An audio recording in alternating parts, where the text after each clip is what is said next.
시청자 여러분 안녕하십니까. 하루의 뉴스를 정리해드리는 YTN 뉴스라이트입니다. 안전기준에 부합한다는 IAEA 결론이 나온 만큼 일본의 오염수 방류는 가시권에 들어갔습니다.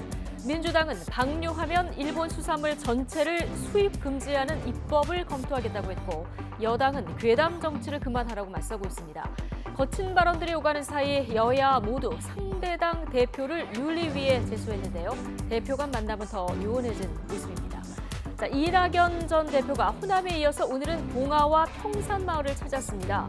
서울에 있는 이재명 대표는 언제 만나냐도 관심인데요. 빨리 만나라는 의원도 있고 서두를 필요 있냐는 의원도 있죠. 전국 주요 이슈는 나이트 포커스에서 다뤄보고요. 수요일 뉴스나이트 오늘의 헤드라인부터 정리해드립니다.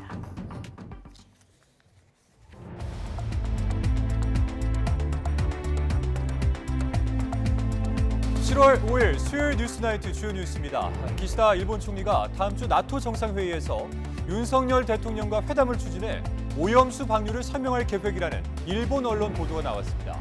정부 여당은 국민이 용납하지 않는다면 후쿠시마 수산물을 절대 수입하지 않겠다며 불안감 해소에 주력했습니다. 국토교통부가 지난해 4월 신축 아파트 지하주차장 붕괴에 대한 조사 결과 총체적인 부실이 있었다고 밝혔습니다. 시공사인 GS건설은 공정률 70%인 아파트를 모두 철거하고 다시 짓기로 했습니다. 어젯밤부터 오늘 새벽까지 전국 곳곳에 장대비가 쏟아지면서 피해도 잇따랐습니다. 장마 전설이 물러난 뒤 내륙 곳곳에 폭염주의보가 내려졌는데 내일은 더 더울 거란 예보입니다. TV 수신료를 전기요금 고지서에서 분리해 진수하는 방안이 방송통신위원회를 통과했습니다. 이르면 다음 주에 공포 즉시 시행될 예정입니다. 광주와 전주에 이어서 수원지방법원도 강제징용 피해자의 배상금 공탁 신청을 받아들이지 않았습니다. 법원이 연이어서 불수리 결정을 내리면서 배상금 문제를 매듭지으려던 정부의 계획도 차질을 빚게 됐습니다. 북한 우주발사체 인양 작업이 36일 만에 종료됐습니다. 군 당국은 위성체 주요 부분을 건져 분석한 결과 군사적 효용성은 없었다고 밝혔습니다. 일본 후쿠시마 원전의 오염수 방류 계획을 점검한 국제원자력기구 IAEA의 종합 보고서에 대해서 우리 정부가 존중한다는 뜻을 밝혔습니다. 다만 원자력 안전기술원을 중심으로 한 우리 자체 검토 결과도 곧 발표하겠다고 설명했습니다. 조은지 기자입니다. 국제원자력기구 IAEA는 일본 후쿠시마의 오염수 방류 계획이 국제안전기준에 부합한다고 발표했습니다. 지난 2021년 7월부터 2년 가까이 진행한 검증 결과를 종합보고서 130장에 담은 건데 공개 이튿날 우리 정부는 이를 존중한다고 밝혔습니다. IAEA가 국제적으로 합의된 권위 있는 기관이기 때문에 거기서 내린 거에 대해서 존중한다는 정부의 기본 입장은 그 전부터 말씀을 드려왔었고 이번에도 같은 것이고요. 대통령실도 원자력 안전 분야의 대표적인 유엔 산하 국제기구 IAEA 발표 내용을 존중한다고 했습니다. 정부는 우리 국민의 건강과 안전을 최우선에 두고 향후 IAEA와 일본 정부가 제시한 실시 및 점검 계획이 제대로 이행되는지 긴밀한 협조를 통해 모니터링하겠다고 강조했습니다. 또 연근의 방사능 조사도 현재 92개소에서 200개소로 늘리는 등 우리 바다와 수산물의 안전관리를 대폭 강화하겠다고 설명했습니다. 윤석열 대통령이 오염수 방류에 대해서 객관적이고 과학적인 검증을 언급했던 것과 궤를 같이 합니다. 과학에 기반한 객관적 검증이 이루어져야 한다는 우리 국민의 요구를 고려한 의미 있는 조치가 이루어지기를 바랍니다. 정부는 다만 보고서의 구체적 내용에 대해선 심층 분석이 진행 중이라며 판단을 유보했습니다.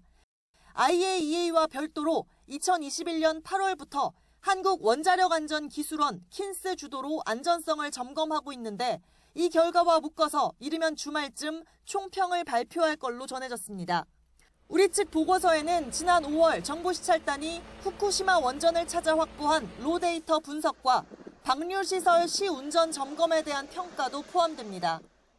정부 입장은 과학적이고 객관적으로 안전하고 그런 것들이 검증이 되고 그리고 국제법과 국제 기준에 맞게 오염수가 처분돼야 된다는 입장입니다.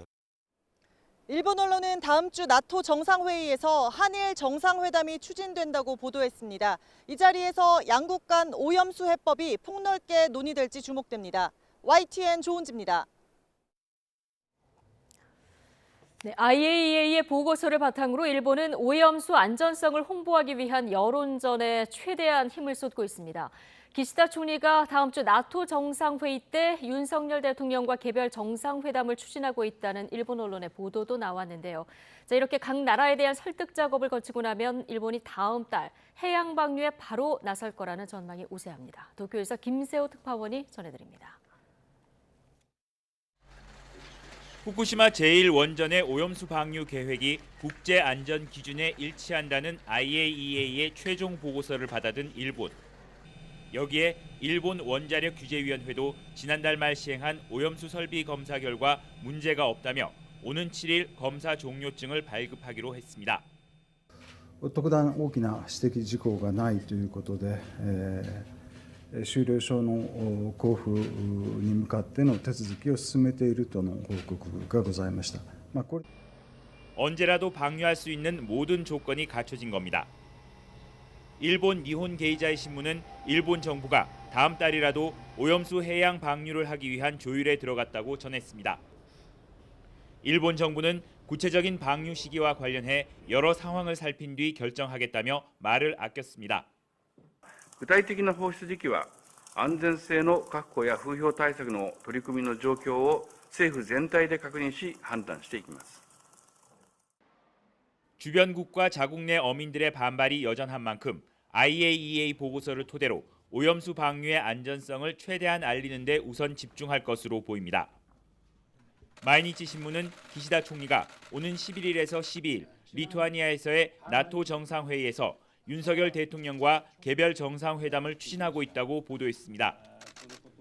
이 자리에서 기시다 총리가 오염수 해양 방류 계획의 안전성과 감시 시스템 등을 윤 대통령에게 직접 설명하고 이해를 구할 것으로 보인다고 전망했습니다. 하야시 요시마사 일본 외무상도 다음 주 열리는 아세안 지역 안보 포럼 외교장관 회의에서 한중 외교장관을 따로 만날 것으로 알려졌습니다. 일본의 구체적인 방류 시기 결정을 놓고 주변국을 비롯한 이해 당사자들이 촉각을 곤두세우고 있습니다. 도쿄에서 YTN 김세호입니다. 정부 여당은 국민이 용납하지 않는다면 후쿠시마 수산물을 절대 수입하지 않겠다고 재차 못 박았습니다. 야당에선 오염수를 방류하면 일본 수산물 전체를 금지하는 법을 만들겠다는 경고까지 나왔습니다. 이승배 기자의 보도입니다. 일본의 원전 오염수 방류 계획이 국제 안전 기준에 부합한다는 IAEA의 최종 보고서가 나오자 일본은 곧바로 수산물 수입을 거론했습니다.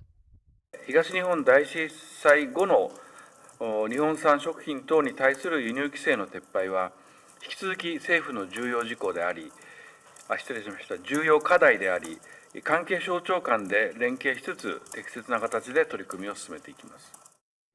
이에 대해 정부는 수산물 수입과 방류 안전성 검토는 별개의 사안이라고 분명히 선을 그었습니다. 국민이 용납하지 않으면 후쿠시마산 수산물 수입을 절대 안 하겠다고 재차 강조했습니다. 과학적으로 안전하다는 것이 좀 확인이 되고 거기에 더해서 국민들께서도 좀 정서적으로 받아들일 준비가 되지 않는 한 그걸 정부가 수입하는 일은 절대 없다. 앞으로 100일 동안 수산물에 대한 전례 없는 고강도 원산지 점검에 나서겠다는 계획도 발표했습니다.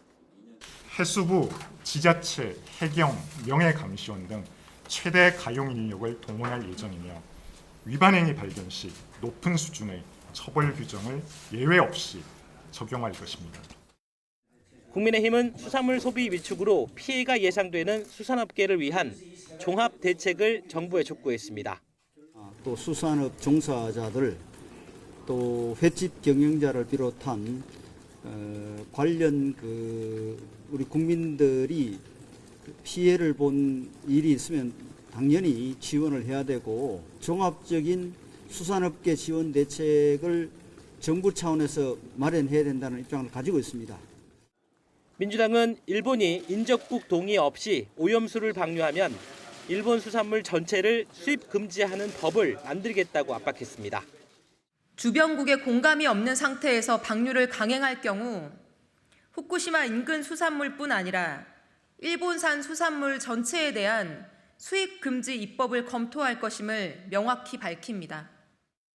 대책 마련이냐 방류 저지냐, 후쿠시마 오염수를 둘러싼 논란과 갈등에 여론의 향배는 어떨지 정부와 여야 정치권 모두 촉각을 곤두세우고 있습니다. YTN 이승배입니다. 국토교통부가 지난 4월 말 발생했던 인천 아파트 신축 공사 현장 지하주차장 붕괴 사고의 원인 조사 결과를 발표했습니다. 설계와 시공, 감리 모든 단계에서 총체적인 부실이 있었던 것으로 드러났습니다. 윤혜리 기자의 보도입니다.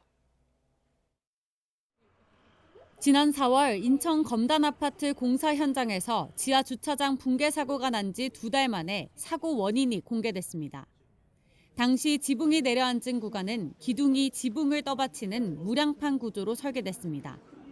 설계 도면을 확인해 보니 붕괴 지점에 세워진 32개 기둥 가운데 절반에 달하는 15개 기둥에 무게를 함께 지탱해주는 보강 철근이 빠져 있던 게 확인됐습니다. 사실 저희가 해석적으로는 모든 기둥에 다 전단 보강근이 있어야 되는데 일부 설계상으로 누락된 철근이 있었다라는 것이 하나의 원인이고요. 시공 단계에서도 문제가 드러났습니다. 설계에 있는 보강 철근이 기둥 8개 가운데 4개에서 또다시 빠진 겁니다. 철근 누락이 확인된 기둥만 절반이 넘는 19개입니다. 붕괴 원인은 또 있습니다. 사고 구간에 사용된 콘크리트 강도가 애초 설계 기준보다 30%나 낮았고 지하주차장 지붕을 흙으로 덮는 과정에서 설계보다 더 많은 토사를 쌓았습니다. 결국 하중을 견디지 못하고 무너져 내린 겁니다. 이 과정에서 감리도 제대로 이루어지지 않았습니다.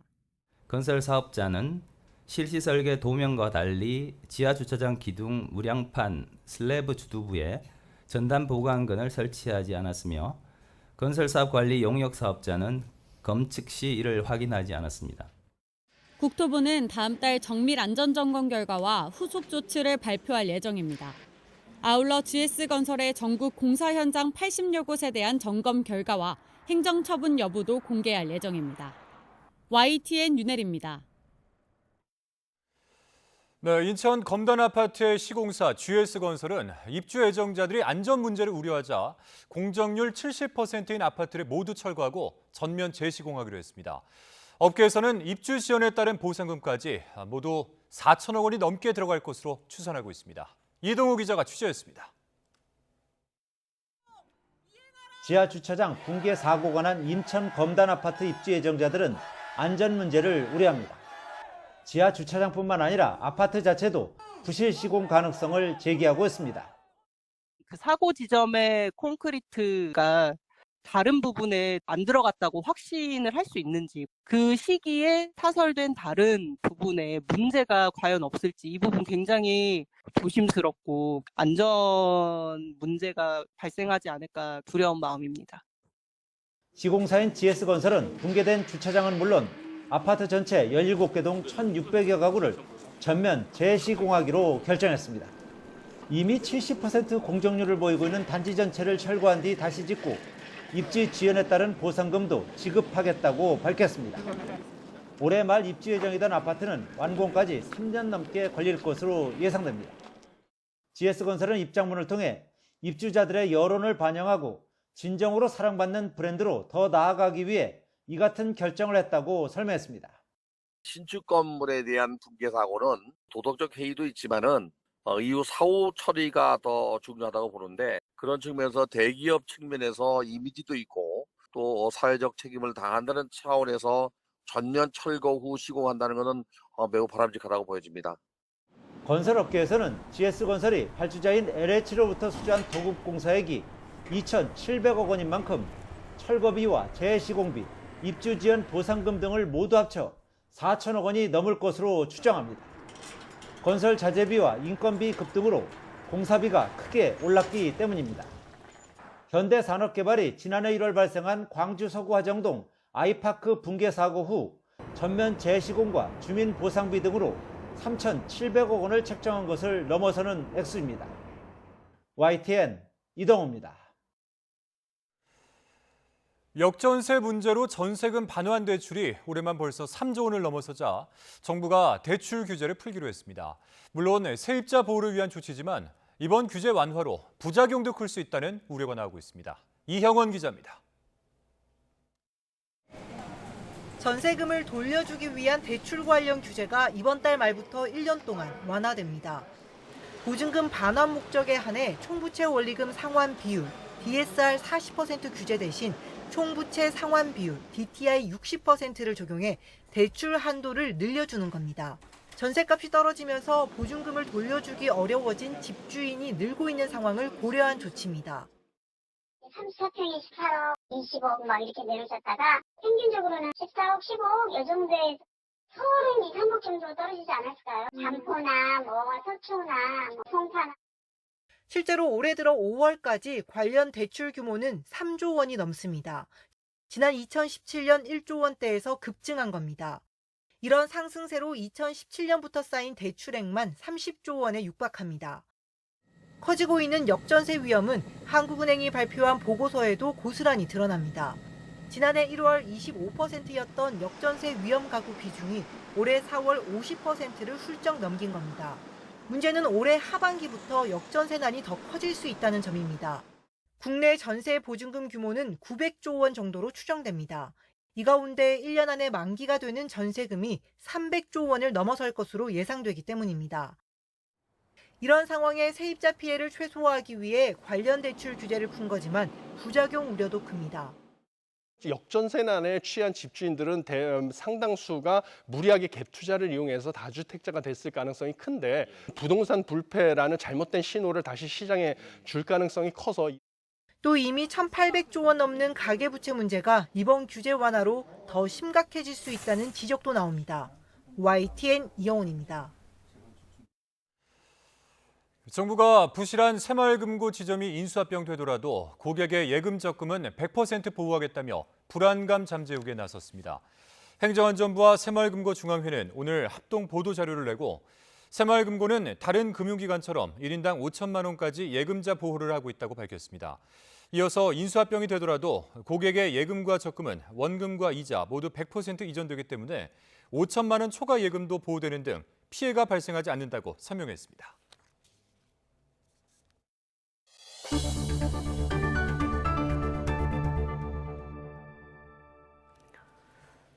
장마가 소강 상태를 보이고 있지만 오늘 새벽까지 전국 각지에 많은 비가 쏟아지면서 피해도 잇따랐습니다.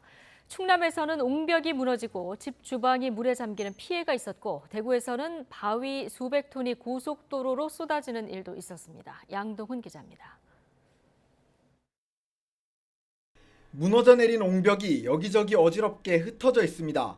쏟아진 진흙 일부는 집 담벼락에 닿을 듯 아슬아슬한 곳까지 밀려왔습니다. 쏟아진 비에 무너진 옹벽과 토사가 집 뒷마당을 그대로 덮쳤습니다. 옹벽 바로 아래 살고 있던 어르신은 큰일이 날 뻔했다며 가슴을 쓸어내렸습니다. 그렇게 무너졌다고 할 때 아줌니 깼다면 죽을 뻔했다고 이래매. 그러기 전에 저렇게 깨졌잖아. 저기 오토도 부서진 거 있지 지금도. 굴착기가 파놓은 땅 안에서는 하수관로를 정비하는 작업이 한창입니다. 집 주방이 물바다가 돼 소방당국까지 출동해 배수 지원에 나섰는데 알고 보니 낡은 하수관로 때문에 벌어진 일이었습니다. 노후 우수관로가 무너지면서 국지성 호우로 인해 많은 우수가 유입되면서 그 주방 배수구멍으로 물이 역류해서 야산에서 쏟아진 바위들이 고속도로 하행선을 가득 메웠습니다. 급하게 속도를 줄이던 트럭이 갓길에 정차한 차량을 들이받으면서 50대 운전자가 다치기도 했습니다. 무너져 내린 바위와 토사가 700톤에 달하는 거로 추정돼 복구에 오랜 시간이 걸릴 전망입니다. 응급복구를 먼저 진행을 하고 그리고 난 다음에 안전진단을 한번 해야 될 것 같습니다. 추가적으로 2차 붕괴 우려가 있을지 없을지 정도를 저희들이 판단을 하고 대전에서는 산성동 보문산 사정공원 진입로 석축이 무너져 긴급 복구 작업이 진행되는 등 전국 각지에서 비 피해가 잇따랐습니다. YTN 양동훈입니다. 밤사이 수도권을 포함한 내륙 곳곳에 100mm 이상의 폭우가 쏟아졌지만 장마 비구름이 내륙을 빠르게 통과해서 우려했던 큰 피해는 없었습니다. 장마 전선이 물러난 내륙에는 다시 폭염특보가 내려졌습니다. 김민경 기자의 보도입니다. 장마 전선에 동반한 비구름은 밤사이 더 강해졌습니다. 경기도 연천에 122.5mm, 강북구에 108mm 등 대부분 지역의 강우량도 100mm를 넘었습니다. 하지만 비로 인한 작은 사고를 제외하고 우려했던 큰 피해는 없었습니다. 자정 무렵 주된 비구름이 서해안으로 유입됐지만 비구름은 남북으로 길게 띠를 이룬 채 수직으로 빠르게 이동했습니다. 시간당 40mm 안팎의 강한 비가 내렸지만 비구름이 1시간 사이 남동쪽으로 이동해 비가 한 곳에 오래 집중하지 않은 겁니다. 시간당 30mm 이상의 강한 비가 2-3시간 정도 지속되게 되면 호우로 인한 피해가 발생하게 됩니다. 그러나 4일 밤에서 5일 새벽에 이어진 강한 비는 서에서 동으로 빠르게 이동하는 경향을 보였습니다. 장마 전선은 남해로 남하해 이틀 정도 소강 상태를 보이겠습니다. 기상청은 내륙 기온이 다시 33도 안팎까지 치솟을 걸로 예상하고 전남 동부와 영남, 강원 일부 지역에 폭염특보를 발령했습니다. 장맛비에 이어 다시 폭염이 반복되는 겁니다. 6일에는 전국 대부분 지역에서 낮 최고 기온이 31도가 넘는 무더운 날씨가 나타나겠으며 중부지방은 7일까지 이어지겠습니다. 폭염 뒤 금요일부터는 장마 전선이 내륙으로 북상하며 충청과 남부지방에 또 한 차례 장맛비가 내리겠습니다. 기상청은 당분간 장맛비와 무더위가 번갈아 나타날 걸로 보인다며 건강관리에 각별히 유의해달라고 당부했습니다. YTN 김민경입니다. 다음 소식입니다. 지난 1994년부터 전기요금의 합산에 부과하던 TV 수신료를 분리징수하는 안이 오늘 방송통신위원회를 통과함에 따라 이르면 다음 주 중반에 공포될 것으로 보입니다.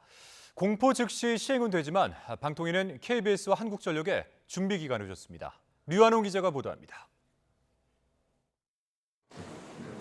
대통령실이 TV 수신료 분리징수안 마련을 권고한 지 정확히 한 달 만에 방통위가 이를 위한 방송법 시행령 개정안을 의결했습니다. 여야 2대1 구도 속에 야당 측 위원 1명이 퇴장한 가운데 여당 측 위원 2명의 찬성으로 통과됐습니다. 김효재 방통위원장 직무대행은 KBS가 방만 경영과 불공정 방송으로 수신료 가치를 무너뜨렸다며 TV 수신료 분리징수가 불가피하다고 강조했습니다. 국민들이 자발적으로 KBS 수신료를 내는 사람이 없다는 걸 KBS는 너무도 잘 알고 있는 겁니다. 의결에 앞서 퇴장했던 야당 측 김현 위원은 여당 측 위원들의 책임론을 제기했습니다. 30년 동안 사회적 합의로 진행되어 온 방송법 시행령이 김효재 의원과 이상인 의원 손에 의해 의결됐지만 이는 끝이 아니라 시작임을 명심해야 하며 그 책임 또한 져야 합니다.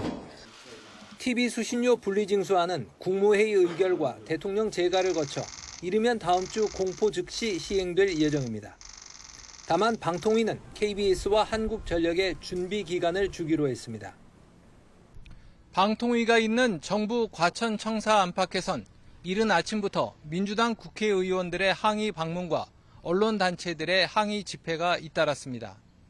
방통위를 항의 방문한 민주당 국회의원 5명은 의결에 앞서 TV 수신료 분리징수안을 당장 중단하라고 성명을 발표했습니다. 내용, 절차, 형식 모두 틀린 졸속 TV 수신료 분리징수 추진을 철회하라. 비정상 방통위에서 국민 의견을 무시하는 시행령 개정은 직권남용이다. 한국기자협회와 언론노조 등 언론단체들도 방통위 앞에서 TV 수신료 분리징수를 군사작전처럼 밀어붙이고 있다며 방통위를 성토했습니다. YTN 유환홍입니다. 더불어민주당은 방송통신위원회가 KBS와 EBS 수신료 분리징수 방안을 의결한 데 대해서 언론 장악의 눈먼 정권의 탐욕 탓에 애꿎은 국민만 피해를 보게 됐다고 비판했습니다. 이어서 수신료를 분리징수하더라도 TV가 있는 가정의 납부 의무는 그대로 남는다면서 대책 없는 수신료 분리징수는 공영방송을 형해화하고 국민도 빚쟁이로 만든다고 주장했습니다. 국민의힘은 KBS 수신료 분리징수에 반대하는 것은 국민 명령을 거부하는 거라며 더불어민주당을 강하게 비판했습니다. 민주당도 2011년 분리징수를 하기로 한 바 있다며 정권이 뒤바뀌자 민노총 언론노조가 장악한 KBS 체제를 영구히하기 위해 국민이 요구하는 분리징수를 억지 주장으로 반대하고 있다고 주장했습니다. 윤석열 대통령이 기업 투자를 저해하는 이른바 킬러 규제 철폐를 강조하자 정부도 관계부처 합동기구를 꾸리는 등 후속 조치에 속도를 내고 있습니다. 대형마트 의무 휴업일 관련 규제 등을 들여다보겠다는 건데 정치권에서는 벌써부터 기싸움이 벌어지고 있습니다. 박기환 기자가 보도합니다. 윤석열 대통령이 킬러 규제 철폐를 지시한 바로 다음 날 정부는 관련 TF를 발족했습니다. 기획재정부와 고용노동부, 환경부 등 범부처 합동기구를 꾸린 겁니다. 대형마트 의무 휴업 관련 규정과 중대재해처벌법 등 여권이 기업 투자에 걸림돌로 지목한 규제를 찾아 개선 방안을 논의하는 데 초점이 맞춰졌습니다. 정부가 킬러 규제 철폐에 속도를 내자 정치권에선 제도의 실익을 놓고 공방이 벌어졌습니다. 특히 실생활과 관련된 대형마트 의무 휴업일 온라인 배송 허용 여부가 도마 위에 올랐습니다. 민주당은 소상공인이 경제적으로 어려움을 겪는 시기에 정부가 나서서 대기업의 이익을 챙겨주는 게 맞느냐고 날을 세웠고, 도대체 왜 산업부가 이렇게 대형마트 대기업을 위해서 일을 하는지, 이 어려운 시기에 소상공인들이 힘들어하는 시기에 도대체 이해가 안 갑니다. 소비자들은 디지털라이즈된 세상에서 인터넷으로 또는 이런 온라인으로 빠르게 배송받고 싶어 하고요. 국민의힘은 일반 시민의 편익과 소상공인 그리고 유통 대기업이 상생 방안을 고민할 시기가 됐다며 정부를 엄호했습니다. 저는 이 대중소유통 상생 협력 같은 경우는 산자부, 중개부, 국무조정실 다 이렇게 하고 앞으로 진일보할 수 있는 한 발짝을 뛰었다 이렇게 생각하고 있거든요. 미시 정책을 둘러싼 공방의 불씨는 정부의 거시경제정책 방향에 대한 논란으로 옮겨붙었습니다. 추가 경정 예산 편성이 뜨거운 감자였습니다. 가계와 소상공인 부채가 증가하는 상황에서 민생 지원을 위한 추경이 꼭 필요하다는 야당의 요구를 정부는 재정 건전성을 지켜야 한다며 일축했습니다.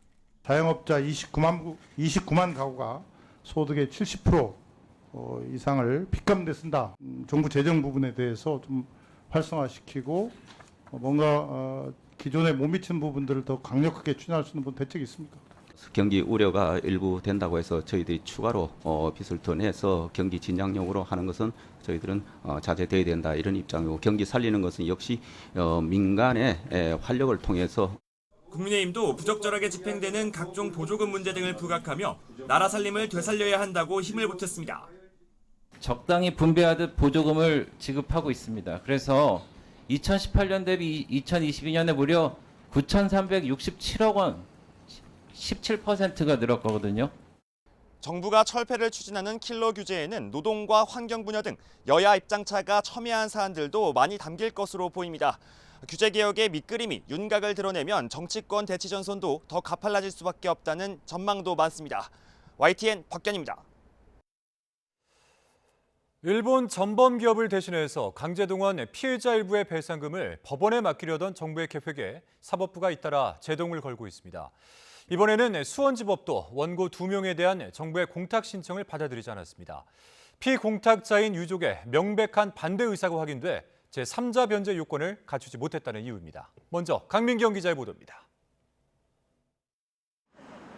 광주지방법원과 전주지방법원에 이어 수원지방법원도 정부의 일제 강제징용 피해자 배상금 공탁 신청을 받아들이지 않았습니다. 수원지방법원은 강제징용 피해자인 고 정창희 할아버지의 배우자와 고 박혜옥 할머니 자녀에 대한 공탁 신청을 받아들이지 않는다고 밝혔습니다. 수원지방법원은 공탁을 수리하지 않은 이유로 피공탁자, 즉 유족이 명백한 반대 의사를 표명하고 있다고 밝혔습니다. 애초에 유족이 원하지 않는 상황에서 변제 요건을 갖추지 못해 법원이 배상금을 대신 맡아줄 수는 없다는 겁니다. 공탁제도란 법률적 효과를 얻기 위해 배상금을 법원에 대신 맡기는 절차를 의미합니다. 앞서 일본의 강제동원 피해자 15명 중 4명은 일본 전범기업 대신 우리 정부와 기업이 배상금을 주는 이른바 제3자 변제 방식에 반발하며 거부 입장을 지키고 있습니다. 그러자 정부는 피해자들의 배상금을 법원에 대신 맡기고 보관을 위탁하는 공탁 신청을 했지만 잇따라 법원에 제동이 걸리고 있습니다. 강제징용 피해자에 대한 관할 법원의 공탁 불수리 결정은 이번이 벌써 3번째입니다. 앞서 광주지방법원은 강제징용 생존 피해자인 양금덕 할머니에 대한 배상금 공탁 신청을 받아들이지 않았습니다. 전주지방법원 역시 고 박 할머니와 관련한 공탁 신청을 수리하지 않았습니다. 제3자 변제 안 된다고 제가 1년 전부터 이야기했는데 부득불 된다고 이야기해서 지금 이 사단을 만들어놨는데 정부의 결정이 얼마나 기초적인 법률적 검토도 없이 이루어진 것인지에 대해서 이 밖에 수원지법 안산지원과 평택지원에서도 정창희 할아버지 유족 2명에 대한 공탁이 신청되어 있는데 현재 보정명령이 내려져 있습니다. 앞서 외교부는 법원의 불수리 결정에 반발하며 이의 신청 절차에 나섰지만 이마저도 수리되지 않고 있습니다. 광주지방법원은 공탁 신청 불수리 결정에 대한 정부의 의의 신청에 대해 이유가 없다며 받아들이지 않았습니다. 법원의 연이은 제동에 막히면서 강제징용 배상금 문제를 하루빨리 매듭 지으려던 정부의 계획에 차질이 불가피할 전망입니다. YTN 강민경입니다. 일본 전범기업을 대신해서 정부가 강제동원 피해자 배상금을 공탁할 수 있는지는 이제 재판으로 가려지게 됐습니다. 하지만 법조계에서는 공탁 불수리 결정을 충분히 예견할 수 있었다며 정부의 사전 법리 검토가 부족했다는 지적이 나오고 있습니다. 홍민기 기자의 보도입니다. 수원과 광주법원은 민법 제3자 변제 규정을 근거로 정부 공탁 신청을 불수리했습니다.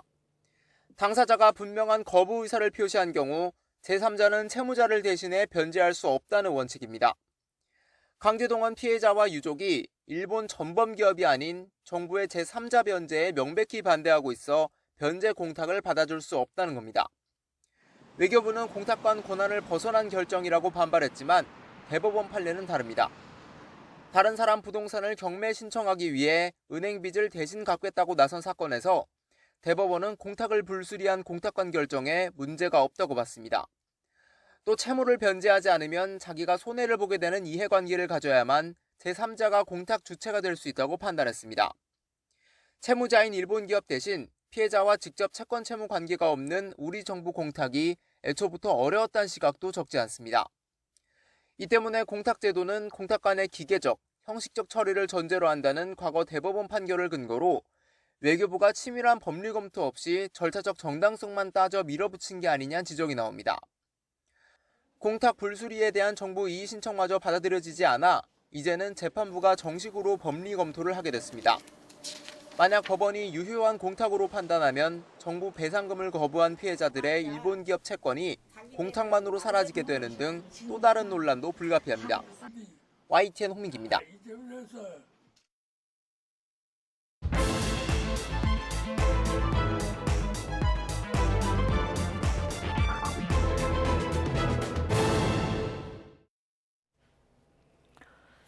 정치권 관심 뉴스들 진단해보는 나이트포커스. 오늘은 김재섭 국민의힘 도봉갑 당협위원장 그리고 서용주 더불어민주당 상근부대변인 두 분과 함께하겠습니다. 어서 오십시오.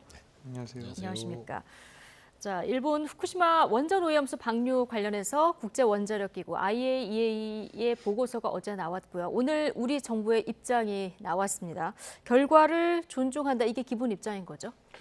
아무래도 이제 IAEA가 여러 나라의 전문가들이 참여했고 IAEA 결과뿐만 아니라 미국이랄지 대한민국 역시 마찬가지고요. 스위스까지 각자 다 독립적으로 조사를 한 상황에서 최종적으로 나왔던 결론을 대한민국 정부가 수용한다라는 것 같아요. 그래서 IAEA의 어떤 보고서 내용 자체를 정치적으로 보지 않고 과학 그 자체로 본다 그러면 사실은 대한민국 입장에서 공신력 있는 기구에서 나온 보고서를 가지고 이걸 믿을 수 없다라고 하는 것은 사실은 국제의 어떤 관계, 국제 협약이와도 약간 어긋난 일이기 때문에 그 IAEA 보고서라고 하는 것이 어디까지나 자문 결과 아니겠습니까? 그래서 이 결과 자체는 존중하되 이것이 국내 정치에서 그다음에 대한민국 국민들이 안심할 수 있도록 하는 방안이 무엇인지는 추후에도 앞으로도 계속 나올 그다음에 여당에게도 남겨진 숙제인 거라고 생각합니다. 예.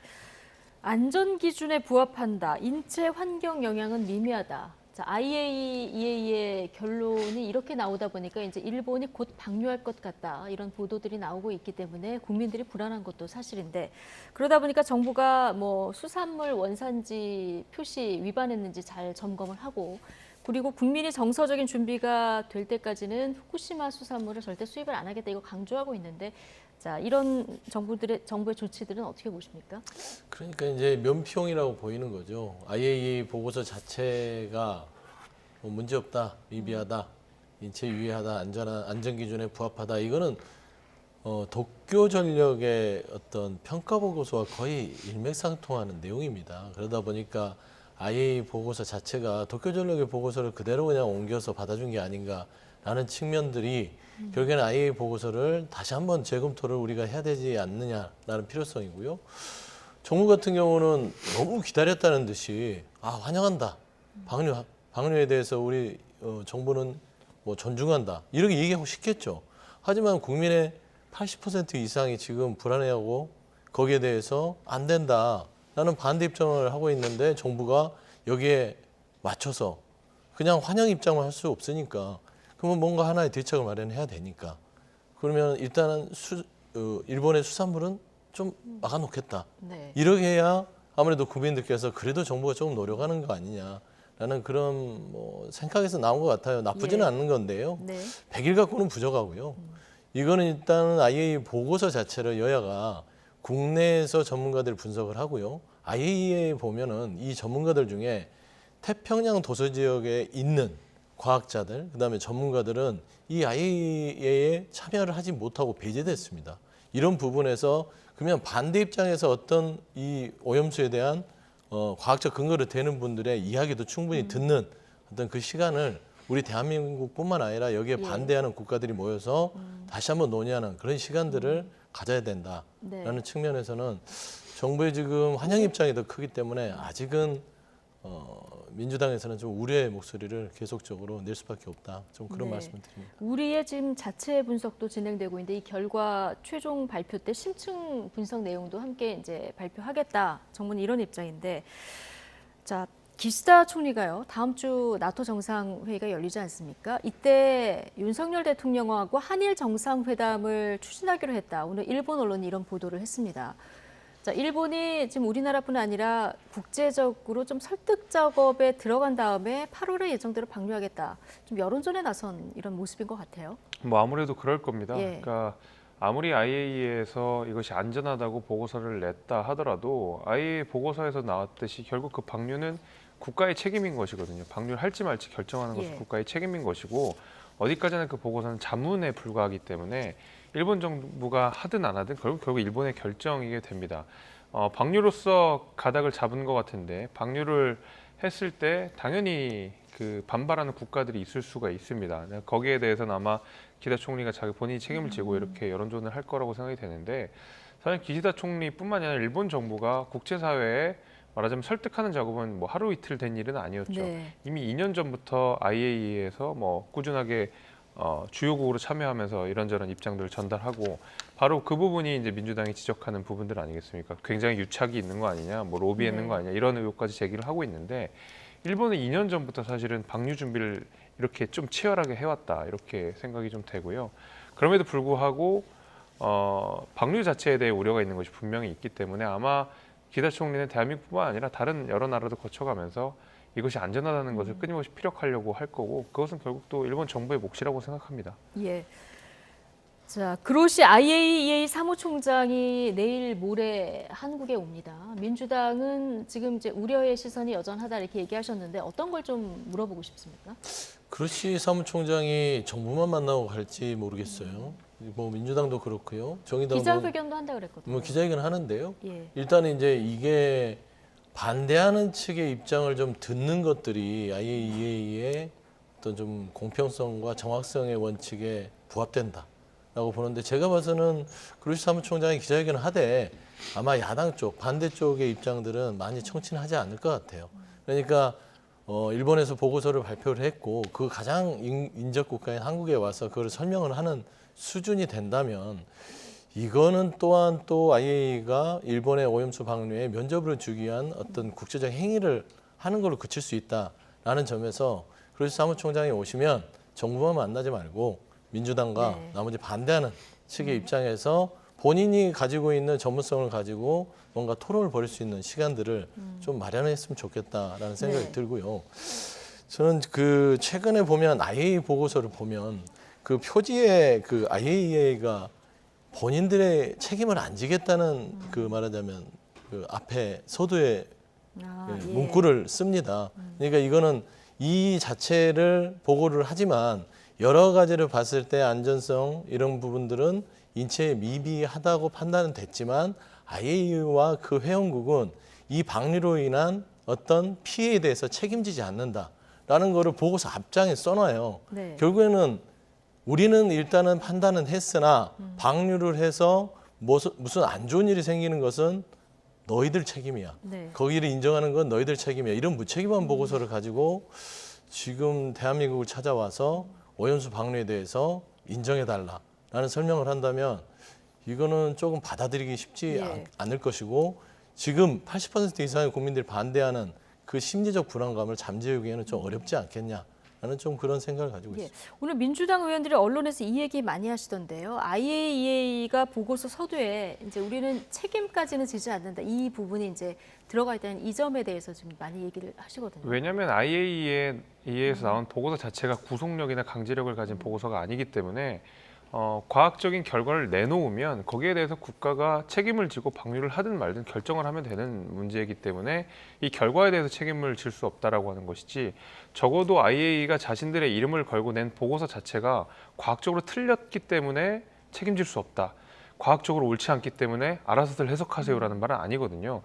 자기네들이 생각하기에 안전한데 결국 이것을 방류하는 것은 정치적 영역이기 때문에 그것은 각 국가가 책임져야 될 역할이다라고 하는 통상적인 문구라고 생각합니다. 이것을 이 책임이라는 단어에 민주당이 너무 집착을 해가면서 이거 봐라 이렇게 무책임한 게 어딨냐라고 이야기를 하는데 구속력이 있는 보고서라 그러면 당연히 그 IAEA도 이 모든 결과에 책임을 져야 되겠지만은 IAEA는 말 그대로 과학적으로 분석하고 그 원자력에 대한 위험성들을 검토하는 보고서를 낸 것뿐이지 이것을 방류 여부를 결정할 수 있을 만큼 강력한 기구는 또 아니거든요. 그래서 거기에 대해서 책임질 수 없다는 말을 가지고 민주당이 너무 이것을 정쟁 삼아서 공격하는 것이 아닌가. 이 보고서 자체를 신뢰할 수 없다라는 식으로 또 공격하는 게 아닌가라고 생각이 좀 듭니다.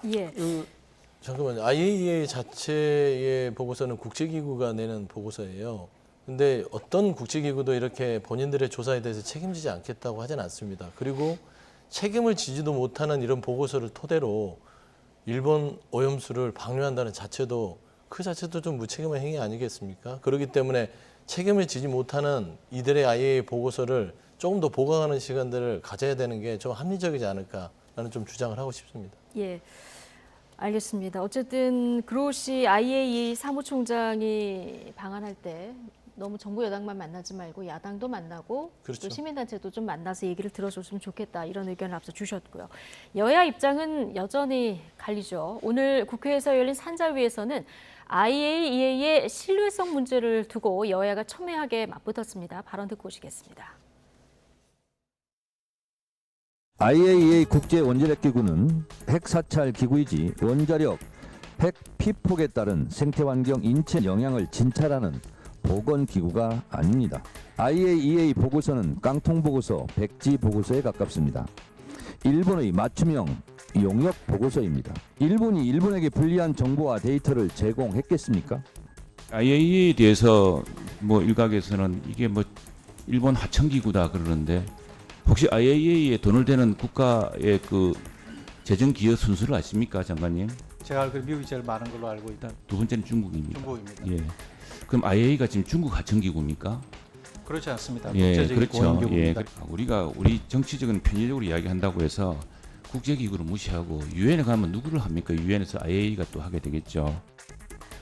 네. 자, 지금 들어보셨지만 민주당에서는 IAEA는 국제 원자력 기구, 원자력 기구는 핵사찰 기구지 이게 보건 기구가 아니기 때문에 이번에 나온 보고서는 깡통 보고서다 이런 주장이거든요. 그 정청래 의원이 외교부 공식 홈페이지도 안 들어가 보시고 공격을 하시는 것 같은데요. IAEA 안에는요 원자력 안전보장국이라는 것이 있습니다. 그 원자력 안전보장국에서 하는 것이 바로 원자력 안전 발전, 원자력에 대한 안전성의 의제를 취급하는 내용을 담고 있는 그런 국이거든요, 부서이거든요. 그렇기 때문에 IAEA도 얼마든지 그 원자력에 대한 안전성 여부를 검토할 수 있습니다. 그리고 실제로 검토했고요. 이거는 외교부 공식 홈페이지에 나와 있는 내용인데 정청래 의원이 그것조차 무시한 상태에서 이 IAEA 보고서 자체를 너무 정쟁화 삼으려다 보니까 좀 저는 실수를 많이 했다라고 생각이 되고요. 국제기구의 내용을 신뢰하지 못하면 도대체 그 국가 간의 협의 같은 것들은 어떤 의미가 있는지 저는 사실 잘 모르겠습니다. 특히 뭐 IPCC 같은 기후협약, 정부 단체 정부 간의 기후협약 같은 내용도 민주당에서는 대단히 신뢰하고, 예를 들면 또 WHO의 결과 발표는 또 신뢰하고, 예를 들면 IAEA의 결과는 신뢰하지 못하겠다고 하는 것은 뭐 선택적 믿음을 넘어서 선택적 과학이라고 생각하거든요. 어떤 것은 과학적이고 어떤 것은 과학적이지 않고, 이것은 로비가 들어가기 때문에 과학적이지 않고, 이거는 대단히 정치적 편향성을 갖고 보는 문제라고 생각합니다. 어떤 국제기구나 어떤 국제단체 역시도 각 기관이나 뭐 협회나 단체나 정부의 입김이 들어갈 수밖에 없습니다. 그럼에도 불구하고 과학적이라는 최소한의 토대가 있기 때문에 모든 국가들이 이에 대해서 신뢰하고 거기에 대해서 힘을 보태는 것이거든요. 이런 식으로 국제기구의 결과에 대해서 민주당이 정치적으로 너무 불신을 조장하는 것은, 글쎄요, 저는 이제 정쟁을 넘어서 약간 이 국제사회에서도 그렇게 보기 좋은 모습은 아닐 거라고 생각이 됩니다. 예, 국민의힘에서는 IAEA가 우리나라를 포함해서 11개 나라 전문가들이 참여한 국제기구인데 그럼 IAEA를 못 믿으면 누구를 믿냐, 이런 주장을 내놓고 있거든요. 그러니까 이제 그런 거죠. 11개 국가가 참여를 했지만 찬성 입장을 가진 전문가들이 대다수다라는 또 주장들이 있습니다. 그러니까 태평양 도서국가 쪽에서도 지금 뭐 유수의 전문가들이 있는데요. 그들은 참여하고 싶어 하는데 그들을 배제했다. 라는 얘기도 있어요. 그러니까 그거는 좀 들여다봐야 될 부분입니다. 여기 뭐 중국도 있고 러시아도 있고. 뭐 중국도 러시아도 그렇죠? 있지만 그 안에는 또 찬성하는 입장이 있는 전문가들이 있을 것입니다. 그리고 전체적으로 보면 IAEA, 아까 과학 얘기를 하셨는데 IAEA를 보면은 2015년도에 후쿠시마 사고 보고서에 따르면 IAEA가 일본의 후쿠시마 오염수를 바다에 방류하라는 공고 비슷한 얘기를 보고서에 씁니다. 8년 전이죠. 네. 8년 전에 그걸 쓰고 나서 21년에 일본이 IAEA에 이 오염수 방류에 대한 안전성을 의뢰합니다. 검토를요. 그래서 IAEA는 일본의 의뢰를 가지고 지금 23년에 지금 최종 보고서가 나온 거예요. 6차례의 보고서가 나왔습니다. 그런데 따지고 보면 이 자체가 과학이 아니라는 게, 과학이라는 건 실험을 통해서 결과를 도출하는 게 과학입니다. 그런데 이미 결론을 정해놓고 뭔가 실험을 계속하는 것은 그게 과학일까요? 지금 IAEA 전체적인 이 오염수에 대한 최종 보고서의 과정들이 과학적이라고 보기에는 너무나 조금 비상식적이다. 그러니까 이미 결론을 정해놓고 실험을 하고 있었던 거예요. 네. 그러니까 이런 부분들이 계속 이 지적이 되고 있기 때문에 IAEA의 무책임한 그런 뭐 책임지지 않겠다는 그런 보고서의 서두의 어떤 표현들, 그 다음에 15년도부터 21년, 23년 이런 과정들, 이런 것들이 아직은 뭔가 명쾌하게 맞아떨어지지는 않습니다. 그리고 유엔기구라고 해서 그게 전지전능하거나 신적 존재는 아니잖아요. 아까 말씀하셨잖아요. 이걸 뭐 어떤 의견을 주는 것이지 이게 책임지고 담보할 수 있는 그런 절대적인 명제는 아니기 때문에 불안과 여러 가지 의심들이 있는 것들을 해소하기 위해서는 또 각기각층의 다양한 의견들도 충분히 들여다볼 수 있는 시간이 필요하다. 민주당이 주장하는 바는요. 네. 시간이 필요하다. 시간이 필요하다. 예. 어쨌든 민주당은 총력 저지한다, 이런 입장이고, 그렇습니다. 오늘 뭐 여야 막론하고 다 긴급 의총을 열었는데 민주당 의총에서 나온 얘기 중에 일본이 오염수를 방문하면 후쿠시마산 수산물뿐만이 아니라 일본 전체의 수산물 수입을 금지하는 법안을 입법하는 것을 이제 검토하겠다, 이런 의견이 나왔거든요. 방류하면 바로 입법화 들어갑니까? 해야죠. 그러니까 이제 이게 방류를 하게 되면 20년, 30년을 방류를 수백만 톤을 지금 하게 됩니다. 하지만 국민들한테 어떤 일도 하지 않으면 이 입법부나 국회 정치권이 있을 이유가 없잖아요. 존재 이유가. 국민들의 불안을 정부가 덜어줬으면 이런 입법을 하지 않습니다. 그런데 아직도 국민의 80% 네. 이상이 불안해하는데 정부는 이걸 받아들이겠다고 하는 겁니다. 물론 일본 후쿠시마 수산물에 대해서 100일 정도의 수입 금지에 대한 조치를 하겠다고 하지만 일단 궁극적으로 보면은 어느새 100일 지나면 그냥 유야무야 다 국민들이 잊어먹을 것이다. 망각할 것이다.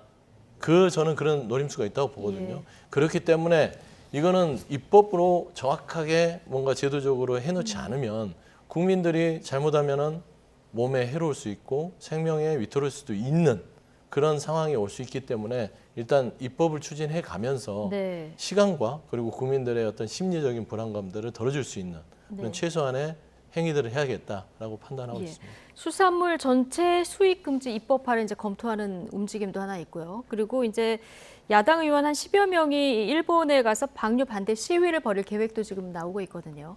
자, 야당의 대응은 어떻게 보십니까? 이게 만약에 일본 정부가 이걸 방류하겠다고 마음을 먹으면 사실은 방류를 막을 방법은 사실 지금 상황에서 마땅치 않습니다. 대한민국 입장에서 국민들 보시기에는 답답하고 또 화가 나고 하시긴 네. 하지만 국제법상 이를 저지할 만한 내용들이 없다는 것이 대단히 안타까운데 차라리 뭐 일본 가서 항의를 한다, 제대로 된 장소에 가서 제대로 항의를 한다라고 하면 저는 그거는 이해하겠습니다. 왜냐하면 야당 입장에서 그럴 수 있는 거거든요. 왜냐하면 실제로 지금 방류를 막을 수 있는 것은 대한민국 정부가 아니라 일본 정부입니다. 그렇다 그러면 민주당 의원들이 일본 정부를 찾아가가지고 물론 국제사회에 굉장히 많은 비판을 받을 수도 있고 한일 관계를 훨씬 더 악화할 수 있는 여지는 있겠습니다만 차라리 저는 그게 더 솔직한 방식이라고 생각하거든요. 근데 지금 이재명 대표도 마찬가지고 더불어민주당 마찬가지고 한국 정부를 끊임없이 비판하면서 그러니까 한국 정부가 말린다고 해서 할 수 없는 것이 아님에도 불구하고 끊임없이 한국 정부를 비판하는 방식으로 국민들의 위험을 조장하고 있거든요. 그 가운데서 가장 피해보는 사람들이 누구냐? 당장 수산물 판매하시는 분들, 어민들 이런 분들이 가장 많이 피해를 보고 있어요. 그러면 지금 도대체 민주당의 국내의 사실상 선동에 가까운 이 위험성 강조는 누굴 위한 것이냐?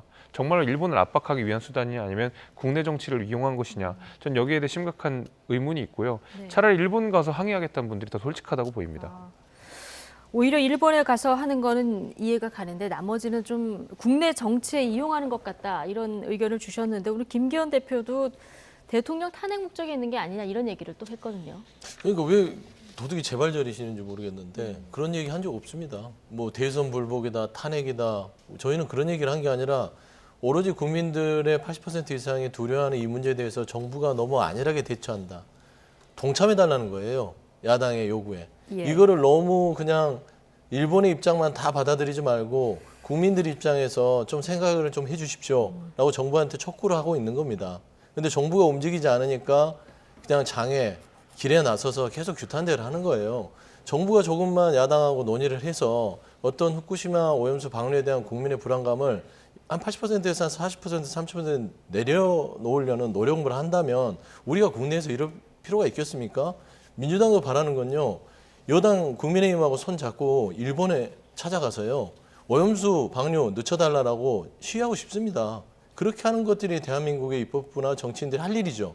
굳이 국내에서 이런 정말 소모적인 일을 하고 싶겠습니까? 결국에는 정부는 참 오해하고 있는 게 있어요. 스스로들이 우리가 민주당이 선동을 한다고 하지만 그 선동과 괴담이라고 규정하는 자체가 이미 더 선동이 돼버린 겁니다. 그냥 좀 한 발짝 물러서서 좀 지켜봐 주세요. 라는 부분에서는 제발 정쟁을 누가 만드는 건지 국민의힘은 먹방을 하고 수돗물 떠먹고 하면서 이런 희화화하듯이 국민들은 정말 불안해 죽겠는데 이런 식 자체가 정쟁을 유발하는 것이다. 그리고 뭐 대선 불복 탄핵 그런 얘기 하지 않았으면 좋겠다. 그 자체의 발언이 또 정쟁을 유발하는 것이다. 예. 순수하게 민주당의 규탄대를 좀 지켜봤으면 좋겠다. 사실 그런 말씀드립니다. 예, 오염수 방류 문제 관련해서 여야 입장이 정권이 바뀌면서 좀 달라진 측면이 있기 때문에 오늘 김웅 의원 같은 경우는 이 지점을 좀 꼬집는 이런 발언을 내놓기도 했더라고요. 자, 이런 가운데 국민의힘은 오염수 방류 반대 과정에서 거친 발언을 쏟아냈다는 이유로 민주당 이재명 대표 등을 국회 윤리특위에 제소했습니다. 어제는 또 민주당이 김기현 대표의 발언을 문제 삼아서 윤리위에 제소했는데요. 각각 어떤 발언을 문제 삼은 건지 듣고 오시겠습니다. 명백하게 핵 폐기물입니다, 여러분. 집권 여당이 매일 1리터씩 10리터씩 마셔도 아무 상관없다고 말하는 돌팔이 과학자들 불러다가 발표하는 것, 그게 바로 국민을 우롱하고 괴담을 퍼뜨리는 것 아니겠습니까, 여러분? 이미 민주당이 불치의 질병에 걸린 것 같습니다. 마약에 도취되어 가지고요. 오로지 눈앞의 이익에만 급급하면서 국민들의 참사마저도 정쟁의 도구로 악용하는 아주 나쁜 짓을 하고 있습니다. 네. 자, 김기현 국민의힘 대표의 마약의 도취 발언은 이제 이태원 참사 관련한 발언이었었는데요. 어쨌든 지금 여야 당 대표까지 윤리위에 지금 다 제소가 된 상황이고 최근에 보면은 윤영찬 의원 제소됐죠. 그리고 김영주 부의장, 임종성 의원도 제소가 돼서 최근만 5명 정도 되는 것 같아요. 너무 윤리위를 애용하는 거 아니냐 이런 지적도 있을 것 같아요. 그러니까 국회 윤리위가 지금까지 제대로 된 기능을 못했다라고 하는 것이 중론이고 당장 김남국 의원만 해도 윤리위 제소가 되어 있지만 사실 계속 뭐 지지부진한 결과들이 나오고 결론 못 내리고 이런 일들이 있지 않았습니까? 실제로 제소되는 건수도 적을 뿐더러 제소 이후에 징계가 이루어지는 건도 굉장히 적었다고 알려져 있습니다. 모든 국회에서 항상 그랬다고 생각합니다. 이게 중이 제 머리 못 깎는다는 그 고사 비슷하게 국회의원들이 국회의원들을 서로 처벌해야 되는, 서로 징계를 해야 되는 이런 상황이기 때문에 아마 그렇게 잘 안 이루어지고 있기 때문에 사실은 손방망이 처벌처럼 돼버려서 너도 제소를 남발하고 있지만 실제로 징계로 나아갈지는 의문입니다. 그러나 한 가지 이제 우려가 되는 것은 이제 정치권에 최근 이제 말의 인플레이션이 있다라는 얘기 하지 않습니까? 굉장히 말이 많아지고 공격적인 언사도 많아지고 수위도 높아지고 하다 보니까 말이 계속 인플레이션 되고 있다라고 생각이 되는데 적어도 각 당의 당대표들만큼은 정부 여당을 책임지는 한 분이 계시는 것이고요. 또 제1야당, 가장 의석수가 많은 제1야당의 당대표신데 너무 그 국민의 눈높이에 맞지 않는 언어들을 쓰시는 거는 아마 국회 전체에 대한 품격의 문제로 이어질 수 있어서 좀 자중하는 게 낫지 않을까라는 게 제 개인적인 생각입니다. 말씀하신 대로 제소를 했는데 징계로 이어지는 경우가 거의 없다 보니까 이게 쇼 아니냐 이런 지적도 나옵니다. 뭐 그렇게 비판할 여지도 있긴 있어요. 그러니까 하지만 정치라는 영역이 너무 좀 하향평준화되는 것들은 결국에 언어의 품격이거든요. 충분히 은유적인 표현을 통해서 상대를 비판할 수도 있습니다. 그런데 저는 이렇게 거칠어지는 언사들이 결국에는 여야 정치인들이 제살 깎아먹기 하는 겁니다. 의원들을 서로 상대당의 대표까지 윤리에 제소해 가면서 감정만 상하잖아요. 감정의 골이 상하면 어떻게 됩니까? 안 만나게 되잖아요. 대화하기 싫잖아요. 그러면 이게 정치의 가장 기본 원리인 대화와 협치가 이루어지겠습니까? 그러면 대화와 협치가 없으면 생산물이 안 나오잖아요. 그러면 결국에는 국민들이 보면 이 정치권 맨날 싸우기만 하고 뭐 비생산식 이런만 하는구나. 이게 유독 민주당만 욕하겠습니까? 아니면 유독 국민의힘만 욕하겠습니까? 근데 이런 것들에 대해서 조금 감정적 대응들을 모두 다 내려놓고 이성적으로 좀 만나서 이 어떤 지금 현안들에 대해서 오염수든 이태원 참사 부분이든 이런 부분들은 정말 머리를 맞대고 서로 다른 시각을 좀 마주치면서 맞대면서 좀 다르더라도 결과물을 나타내야 되는데 이런 식으로 그냥 말싸움만 하듯이 하면 국민들의 삶이 한 발짝도 앞으로 못 간다는 점에서는요. 좀 이런 거친 언어들이 때로는 필요하긴 하지만 너무나 이렇게 뭐 다반사로 쓰여지는 것들 그리고 언제 끝날지 모르는 이런 감정적인 대화들은 이제 그만 멈추는 것들이 국민에서 좋다라는 좀 말씀드리고 싶습니다. 알겠습니다. 여당과 제1야당 대표 만날 듯 하다가 못 만나고 지금 이 상황이 되다 보니까 이제 앞으로도 만남이 좀 요원해 보인다. 이렇게 볼 수밖에 없을 것 같은데요. 자, 이 얘기 여기까지 하고요. 민주당 내부 얘기를 조금 해보겠습니다. 이낙연 전 대표가 정치 보폭을 좀 넓히고 있는데요. 자, 이재명 대표와의 회동 시기를 두고도 당내 신경전이 좀 이어지는 모습입니다. 주제 영상으로 먼저 보고 오시겠습니다.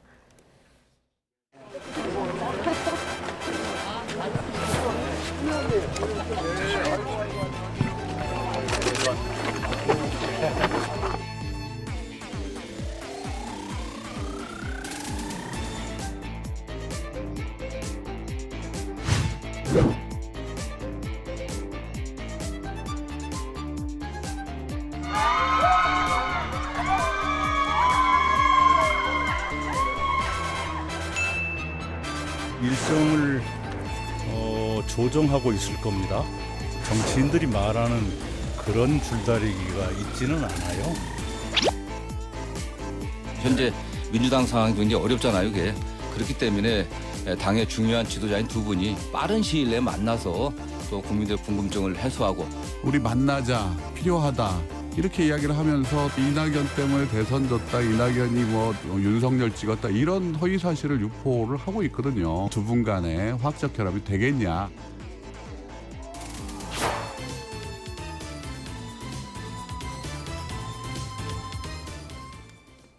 네. 두 분이 언제 만날지는 잠시 뒤에 질문을 드리기로 하고요. 지난 주말에 호남에 갔고요. 자, 이제 봉화를 갔고 또 평산을 오늘 다 갔습니다. 이 행보에 대해서 제가 의미를 여쭈면 뭐 원래 계획대로 자연스러운 행보다 이렇게 답하실 것 같기도 하지만 좀 질문 드리겠습니다. 뭐 자연스럽다고 표현할 수도 있지만은 또 일정을 보면 네. 기본적으로 이제 이제 본인에 대한 어떤 1년 만에 돌아오셔서 본인이 못했던 것들, 자식으로서 못했던 것들도 있고 선친 묘소도 찾아야 되고, 그 다음에 이제 현충원 갔잖아요. 그 다음에 뭐 노무현 전 대통령 묘소도 갔고 평산을 갔습니다. 그러니까 저는 이 일정이 자연스럽다고밖에 생각이 안 되는 게 이거를 무슨 기획해서 하는 일정은 아니잖아요.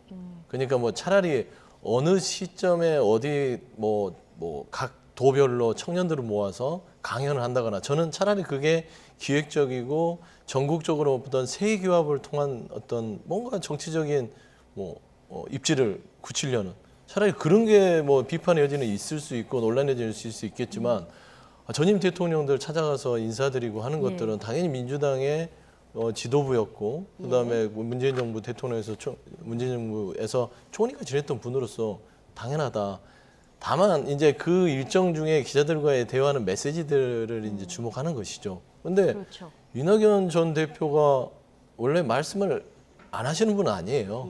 뭐 좀 애둘러서 얘기는 하지만 그 말들 중에는 저는 아직까지는 그렇게 현 민주당의 지도부가 각을 세우는 건 없었잖아요. 네. 저는 그런 측면에서는 할 말을 하고 그냥 평상의 본인의 언어로 그냥 얘기를 하고 있다 정도만 보면 되는데, 이거를 이상한 관점으로 보면 지금 각을 세우고 있는 거 아니야? 라고 보는 것 같은데요. 아직까지는 그거 드러나 있지 않다고 판단합니다. 알겠습니다.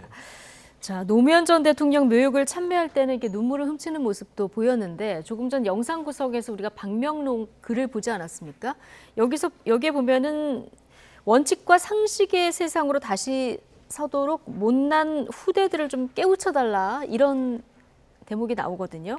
이 못난 후대들은 누구를 가리키는 걸까요? 현재 못난 민주당, 그리고 그 민주당을 책임지고 있는 이재명 대표를 이야기하는 것이겠죠. 이재명 대표의 민주당을 말한다고 보십니까? 저는 그렇게 생각합니다. 그리고 그 가운데서 이낙연 전 대표 역시도 본인이 책임이 있다라는 얘기를 하는 것 같아요.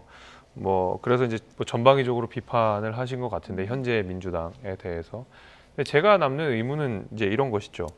현재 민주당이 못났다, 현재 민주당이 위기다, 현재 대한민국이 위기다, 이 말씀을 여러 차례 하시지 않았습니까?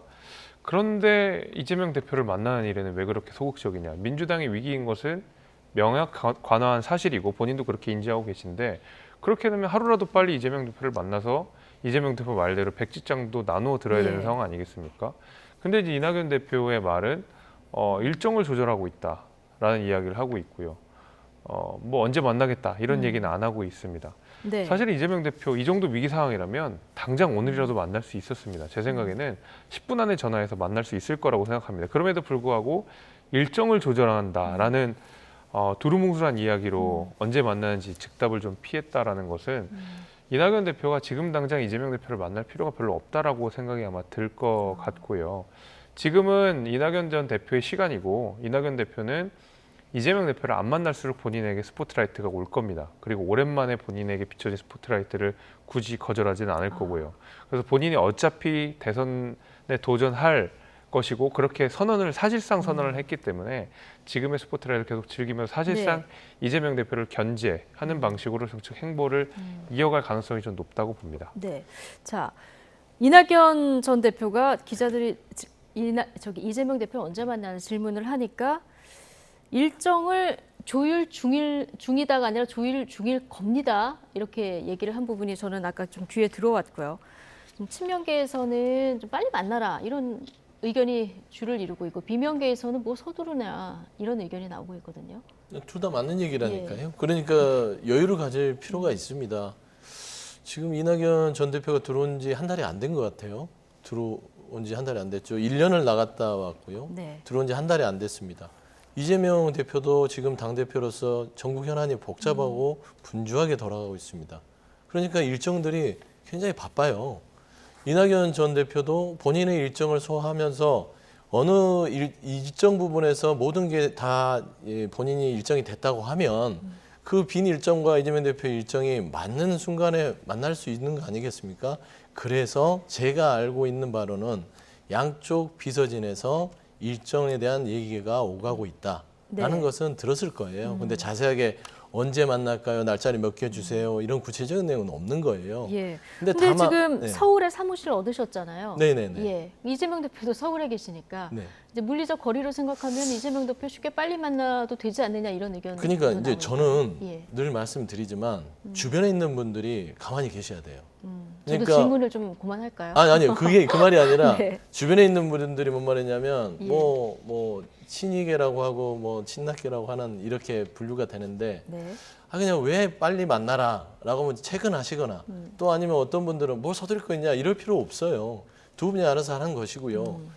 두 번째는 정치인은요. 특히나 좀 이런 무게감 있는 정치인들은 당의 어떤 역할이 정확하게 주어졌을 때 만남이 이루어지지 그냥 허투루 만나서 차 한잔 먹고 그냥 끝내는 게 만남이 아니잖아요. 뭔가 구체적으로 내가 어떤 민주당의 어떤 뭐 혁신과 개혁 그다음에 국민들에게 사랑을 받기 위한 어떤 역할을 내가 필요로 하니 이런 식으로 뭔가가 물밑에서 된 다음에 그리고 차를 한잔하든 뭐 막걸리를 한잔하든 그러면서 풀어나가야지 그냥 만남 자체가 그 자체로 의미가 있다고 생각하지는 않습니다. 그래서 신중하신 분들이고 이재명 대표나 이낙연 전 대표나 따지고 보면 고수들이잖아요. 예. 그렇기 때문에 일단은 시간을 가지고 여러 가지 생각을 하고 있다라고 저는 보고 옆에서 제발 뭐 이낙연 전 대표의 발언을 뭐 개인적인 어떤 뭐 메시지를 내는 것이다라고 비판하거나 뭐 이재명 대표를 지켜간다고 그렇게 오해할 필요도 없고요. 예. 그러게 하면 또 이낙연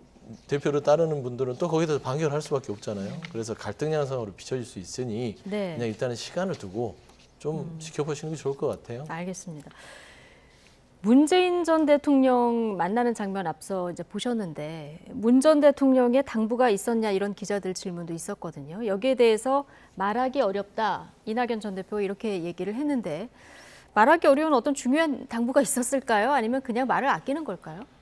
뭐 글쎄 제가 그 현장에 없어서 모르겠습니다만은 아마 뭐 이런저런 이야기를 많이 하셨을 거라고 생각해요. 지금 당이 민주당이 굉장히 지금 혼란스러운 상황 아닙니까? 예. 최근에 또 추미애 전 장관이 문재인 대통령을 정치 한복판으로 소환을 해버리면서 네. 문재인 대통령이 아마 뭐 좀 골머리가 아프실 거라고 생각이 됩니다. 그리고 문재인 대통령을 하실 때 총리가 바로 이낙연 전 대표 아니겠습니까? 그러면서 뭐 과거에 있었던 일들, 현재를 바라보는 여러 가지 문제들, 그리고 이낙연 대표가 이야기했듯이 못난 후대들이라고 스스로를 규정하고 있는 거 아니겠습니까? 지금 현재의 민주당을. 그렇기 때문에 아마 문재인 대통령이 이런저런 쓴소리를 좀 했을 가능성이 좀 있다고 생각하고 무엇보다도 현재 이재명 대표 체제에 대해서도 약간의 저는 불만을 표시하지 않았을까라는 것이 제 개인적인 생각입니다. 왜냐하면 문재인 대통령이 민주당을 이끌었을 당시, 이제 대통령으로서 이끌었을 당시와 지금과는 너무 많이 달라졌거든요. 거기에 문재인 대통령의 책임이 없다고 할 수 없지만은 그것을 극복하지 못하고 계속 이재명 대표의 사법 리스크, 그다음에 당내에 있는 불화들을 다스리지 못하는 이재명 대표의 리더십에 아마 문재인 대통령이 좀 쓴소리를 했던 것으로 보이고 이낙연 대표는 그 부분을 공개적으로 공표할 수 없기 때문에 그냥 함구한 것이 아닌가 이렇게 생각이 듭니다. 예. 추미애 전 장관이 문재인 전 대통령도 소환했고 이낙연 전 대표도 소환을 한 상황인데 오늘은 KBS 그 분리징수 문제 관련해서 또 한마디 하셨더라고요. 수신료 통합 징수를 당론으로 하는 게 왜 입장 바뀐 내로남불인지 나는 도대체 납득이 안 된다. 야당 편이 되라는 회유가 아니라 공영성과 언론 자유 수호에 대한 일관성이 핵심인데 이걸 강구하고 민주당이 셀프 프레임에 갇히면 줏대 없이 변덕 부리는 당으로 오해받는다. 자, 이렇게 얘기를 했는데 그러니까 과거에 민주당이 분리징수를 주장했던 적도 있죠. 근데 지금 통합징수를 하고 있다 보니까 얼마 전 최고위원회에서 분리징수 반대를 당론으로는 정하지 말자 이런 결론이 내려졌거든요. 이걸 지금 꼬집은 겁니까? 분리징수를 한참 읽었습니다, 당론으로 정하지 말자라고 한 적은 없어요. 예. 아마 저희가 입장문을 냈을 겁니다. 기사가 나긴 했는데 당론으로 정하지 말자. 최고위원회에서 이런 의견이 나왔다. 의견들은 있었지만 그거를 결정하지는 않았습니다. 의견은 다양하게 나올 수 있는 거 아니겠어요? 그러니까 당론으로 정하지는 않았잖아요. 분리징수가 지금 당론입니까? 분리징수가 당론이냐? 아니 그건 아니죠. 그러니까 지금 추미애 전 장관은 왜 당론으로 정하지 않느냐 이 얘기를 하는 거거든요. 근데 당론으로 정하지 않느냐는 것도 되게 어느 도단인 게 예. 보시면 오늘 아까 자료 뉴스에 나오던데 조승래 과방위 간사분이랑 해서 과방위 의원들이 가서 방통위 가서 분리징수에 대해서 성토하잖아요. 예. 그게 지금 민주당의 입장입니다. 그거를 당론으로 하냐 안 하냐의 부분을 가지고 얘기하는 것들은 조금 그 지난 당 대표를 지냈던 분으로서는 좀 납득이 안 되는 발언 같고요. 아까 이제 좀 그 말을 하려다가 계속 못 했는데 네. 못난 후배 표현 있지 않습니까? 못난 후배는 이재명 대표를 뭐 지칭한다. 이재명 지도부 민주당을 지칭한다라고 하는데 그거는 그런 맥락이 될 수가 없죠. 네. 보통 전체를 보면 노무현 전 대통령 묘소에 가서 방명록을 쓸 때 보통 그러지 않습니까? 못난 후배는 못난 후대들. 예. 아니, 후대들은 예. 후대든 후배든 네. 본인을 포함한입니다. 예. 본인을 포함한. 그렇죠. 본인을 포함한 민주당의 모든 우리 이 정치 후대들 이들에게 뭔가 가르침을 달라. 이런 얘기지 어떻게 여기에다가 그거를 이제 민주당 지도부라고 해석을 할 수 있는지에 대해서는 뭐 물론 개인의 의견이니까 존중을 네. 합니다. 하지만 그거는 사실은 좀 다를 것이고 문재인 대통령께서 얘기한 부분들에 대해서 뭐 말하기 어렵다라고 네. 했잖아요. 이거는 첫 번째는 기본적으로 이낙연 전 대표는 총리를 지내셨고 또 광역단체장도 하셨기 때문에 네. 이 전 대통령의 말에 대해서 함부로 얘기하는 거에 대해서는 당연히 그거를 입을 무겁게 가져가는 게 맞죠. 만에 하나 문재인 전 대통령이 얘기를 했다면 당이 어렵고 당이 힘들고 이런 얘기보다는 이 대한민국의 정부가 민주주의가 거꾸로 가고 있다. 그렇기 때문에 이낙연 전 대표께서 힘을 합쳐서 민주당의 국민한테 사랑을 받고 네. 현 정부의 이런 민주주의 후퇴를 막을 수 있는 방안들을 같이 지혜를 모아달라. 이 정도 얘기했을 것 같은데 이 자체를 이제 밖으로 어떤 가벼운 말이든 무거운 말이든 내뱉었을 땐 해석이 뒤따르니까. 해석이 뒤따르니까 그냥 이렇게 얘기하시는 거예요. 알겠습니다.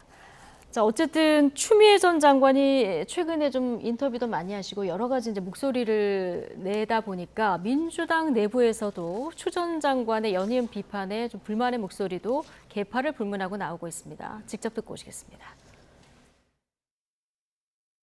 민주당 입장에서는 윤석열 정부가 검찰공화국을 가는데 우리가 검찰개혁의 실패가 원인이 되지 않았냐 이런 얘기들이 많이 있지 않습니까? 거기에 대한 뭐 아쉬움이 있을 수 있겠죠.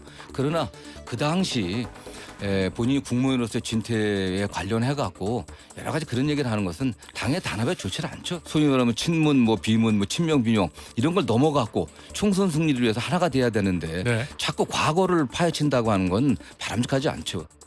일각에서는 다시 정치에 재기를 하실 거다 뭐 이런 얘기도 있는데요. 과연 이것이 도움이 될 것인가. 본인과 관련돼 있는 사안들에 대해서 주관적으로 사적인 감정을 가지고 폭로하는 게 과연 어른다운 행동이냐. 이런 부분에 대해서 지극히 사실은 비판적인 의견들이 많다라는 말씀을 드립니다. 네. 자, 지금 뭐 친명계, 비명계 그리고는 뭐 박지원 전 국정원장도 좀 자제해야 된다 이런 발언을 했던데요. 자, 추미애 전 장관의 최근 행보 어떻게 보십니까? 민주당의 어떤 의정 난이도를 좀 높여주시려고 그러는 것 같습니다. 그러니까 요새 민주당이 좀 긴장의 끈을 놓쳤는지 추미애 장관이 갑자기 등장하셔서 모든 의원들을 좀 긴장하게 하신 것 같은데 철저히 개인의 정치라고 생각합니다. 뭐 물론 상대당이기 때문에 뭐 이런 평가를 하기도 좀 뭐하지만은 추미애 장관은 문재인 대통령이 발탁해서 법무부 장관 자리에 임명한 경우인데 과거의 일을 벌써 몇 년 전의 일을 다시 끄집어 와서 사실상 문재인 대통령의 책임론으로 이 모든 사안들을 전가한다고 하는 것 자체가 저는 임명권자에 대한 예의가 아니라고, 그러니까 정치적인 도의를 넘어는 인간적인 예의가 아니라고 생각하고요. 결국 추미애 장관 그다음 정치적 행보 불투명하지 않습니까? 5선 국회의원 하셨고 법무부 장관까지 하셨고 당대표까지 하셨기 때문에 차기에 노려볼 수 있는 정치적 행보라고 하면 대선 주자 아니면 국회의장 정도일 텐데요. 대선은 뭐 사실 어렵다고 보이고요. 그럼 국회의장이 되려면 한 번의 선수를 더 해야 될 텐데 저는 결국에는 그 한 번의 선수를 위해서 지금 민주당 자체를 수렁에 넣고 있는 상황이 아닌가라고 생각이 좀 됩니다. 네. 또 민주당이 중진 의원인데요. 민주당 내에서 이렇게 개파 불문하고 목소리가 나오는 건 왜 그렇습니까? 일단은 당내의 갈등을 초래했기 때문이죠. 그러니까 추미애 전 장관이 중진 정치인이잖아요. 5선 의원에 당대표도 하셨고 법무부 장관까지 했습니다. 충분히 알 만큼 아실 분인데 왜 이런 발언을 했는지는 본인이 가장 잘 아시겠지만 여의도도 웬만한 정치한 분들은 압니다. 아, 총선에 나가기 위해서 본인의 존재감을 높이려고 하는 것이다. 예. 라는 것이고 결국에는 존재감 높이는 데는 성공하셨어요. 근데 그 방식이 조금은 아쉬움이 커요. 예. 왜 지난 정부 같이 본인이 임명권자였던 문 전 대통령을 비판하고 그다음에 이낙연 전 대표, 전 총리를 비판하고 그리고 옛날 일을 꺼내서 사퇴를 종용했다. 검찰 개혁을 하려고 더 강한 의지로 했던 나를 막아선 게 문재인 전 대통령이라고 오해를 할 만한 예. 발언들을 하잖아요. 근데 또 그게 사실과 달라요. 추 전 장관께서 인터뷰했던 내용을 보면 그 내용을 제가 한번 확인해 봤더니 본인이 사퇴 의사를 밝혔다고 인터뷰한 내용이 있습니다. 예. 그러니까 그렇게 인터뷰한 내용이 있음에도 불구하고 다시 돌아와서 문 전 대통령이 사퇴를 종용했다? 이게 뭐가 맞을까요? 그렇기 때문에 사실관계를 다 떠나서 중진 정치인이면 정말 당을 걱정하거나 말하자면 본인 스스로가 혁신을 위한다면 네. 본인이 자기의 거치 부분이라든지 뭔가를 내던짐으로써 당의 혁신을 촉발시켜야지 옛날 정부를 옛날 인물을 비판하면서 본인을 돋보이게 하는 것들은 그러니까 둘 다 이재명 대표도 부담스러울 거예요. 밖에. 그러니까 결국에는 지금은 반짝 좋지만 나중에는 결과는 별로 그렇게 썩 좋은 실리를 찾기는 힘들 것이다. 이재명 전 대표도 좀 부담스러웠다. 조은소 의원이 얘기하는 거 보면 예. 이 추미애 전 장관을 지금 받으면 이낙연 전 대표와 문재인 전 대통령 모두를 척으로 돌리는 건데 지금 화합과 통합을 네. 통해서 본인이 민주당을 이끌어가야 되는데 부담이 크죠. 알겠습니다. 자, 오늘 나이트 포커스 두 분 말씀 여기까지 듣겠습니다. 김재섭 국민의힘 도봉갑 당협위원장 그리고 서영주 더불어민주당 상근부대변인 두 분과 함께했습니다. 고맙습니다.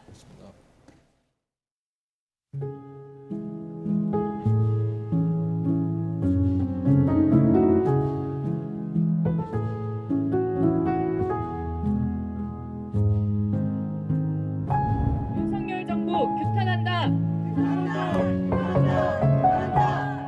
피해자들의 의사에 반하는 방식으로 강제동원 피해자들의 인권을 짓밟으며 역사정의 훼손하고 피해자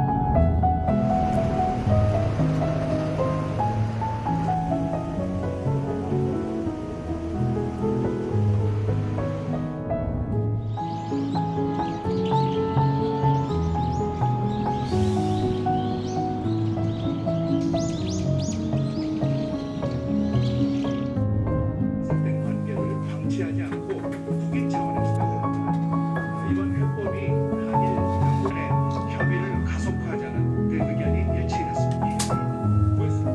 대천에 걸친 민간 피해 당사자들의 의견을 진정성 있게 수렴해 왔습니다.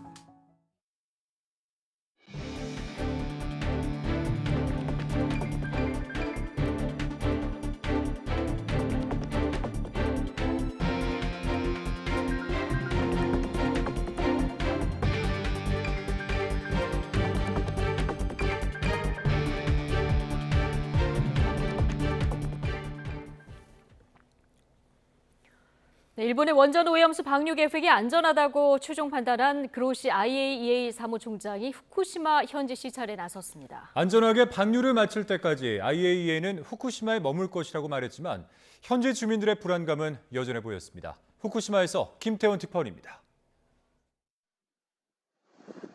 방사능 누출 사고가 있었던 후쿠시마 제1원자력 발전소입니다.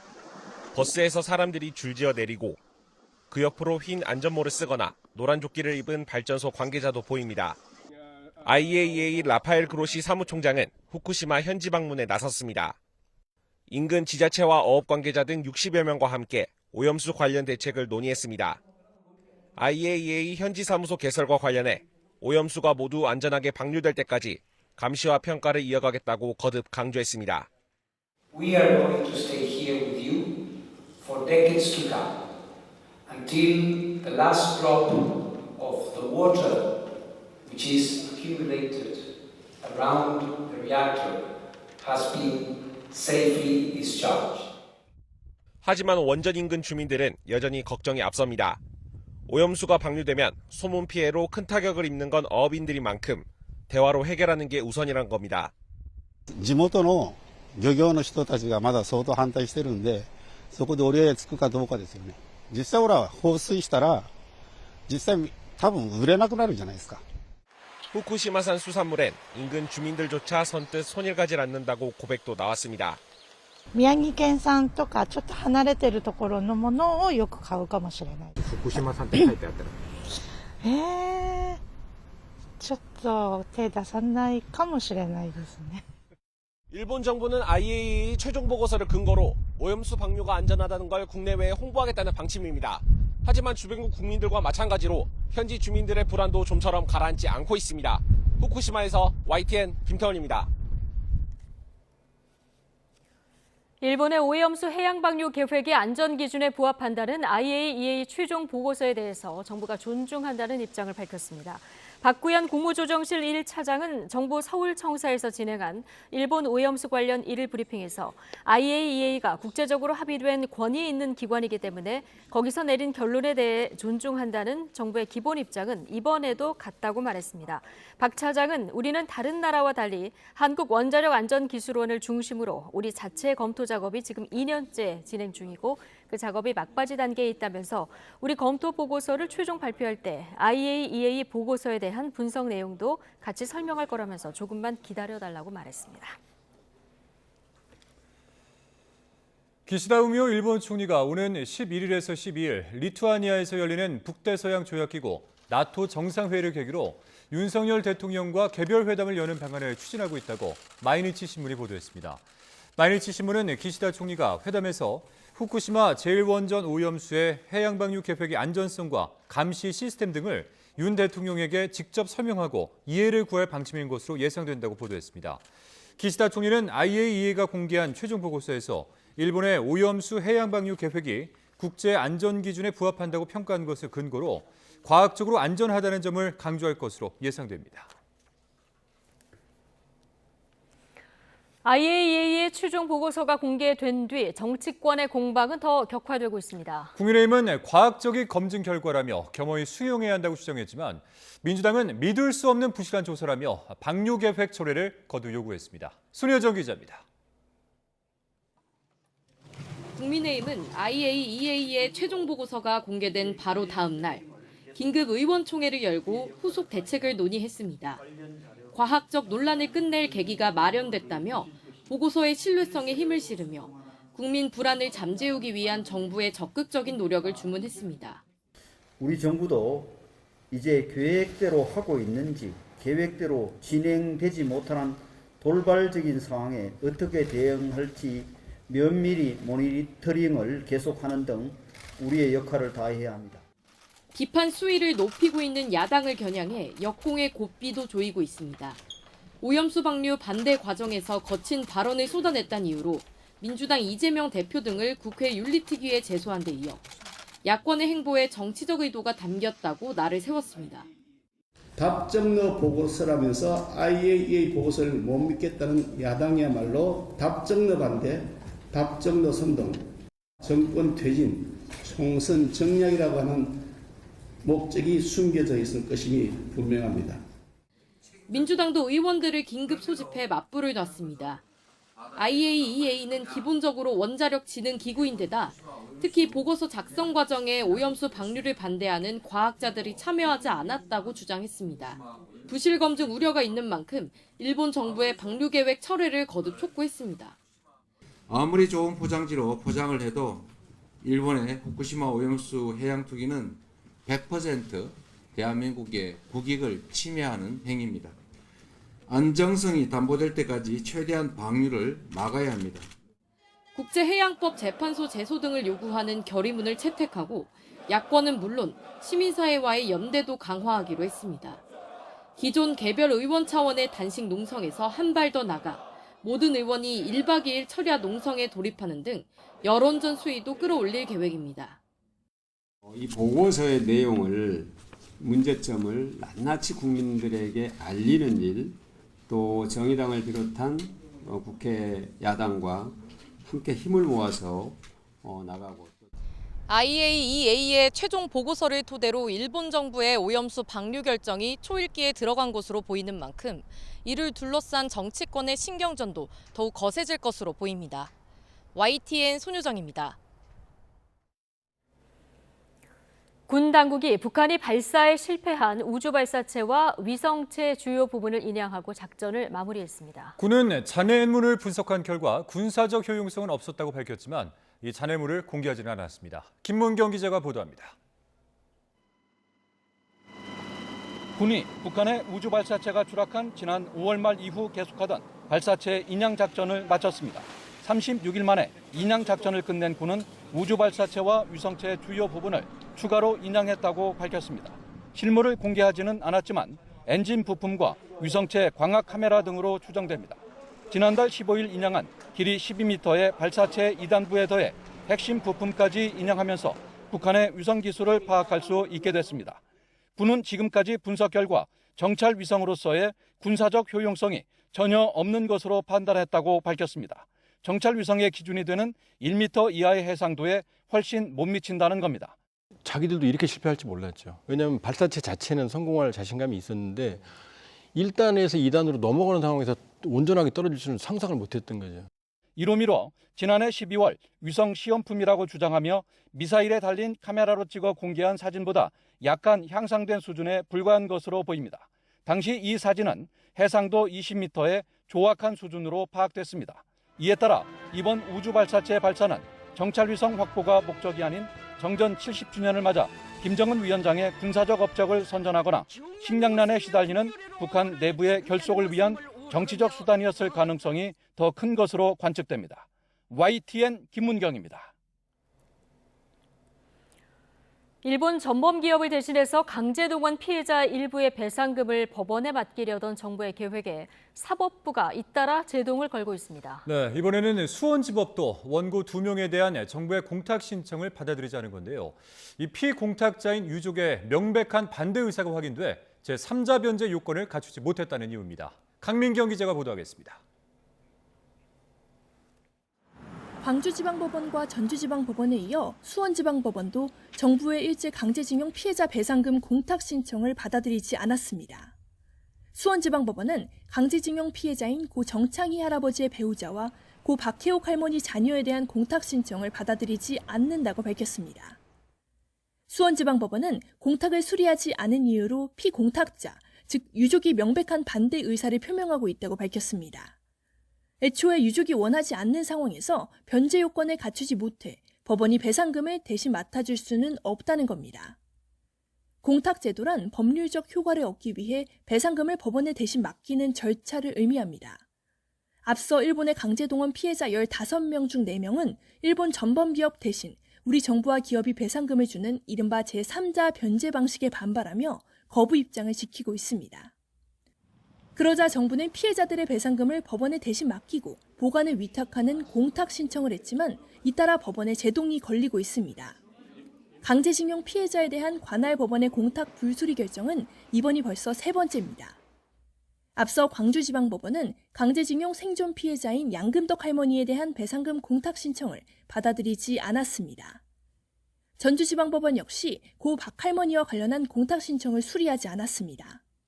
제3자 변제 안 된다고 제가 1년 전부터 이야기했는데 부득불 된다고 이야기해서 지금 이 사단을 만들어놨는데 정부의 결정이 얼마나 기초적인 법률적 검토도 없이 이루어진 것인지에 대해서 이 밖에 수원지법 안산지원과 평택지원에서도 정창희 할아버지 유족 2명에 대한 공탁이 신청되어 있는데 현재 보정명령이 내려져 있습니다. 앞서 외교부는 법원의 불수리 결정에 반발하며 이의 신청 절차에 나섰지만 이마저도 수리되지 않고 있습니다.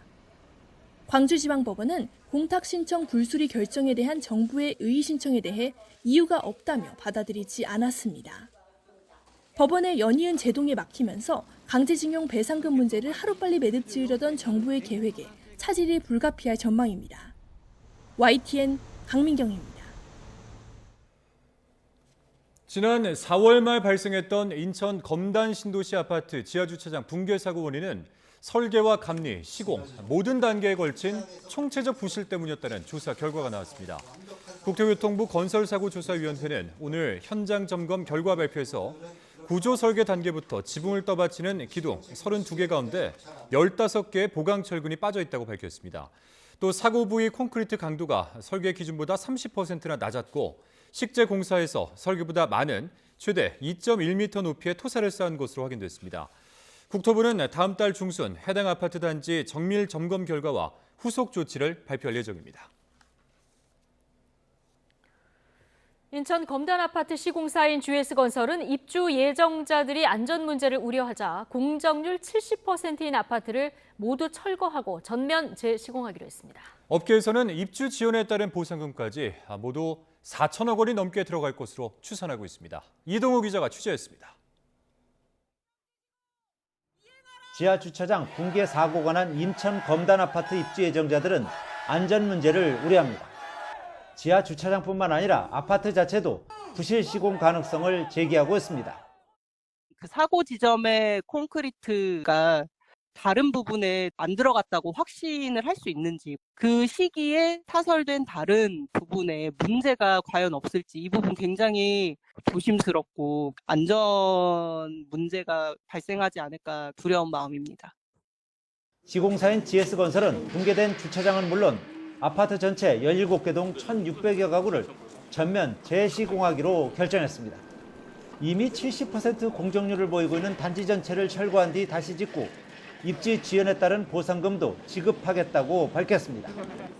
올해 말 입주 예정이던 아파트는 완공까지 3년 넘게 걸릴 것으로 예상됩니다.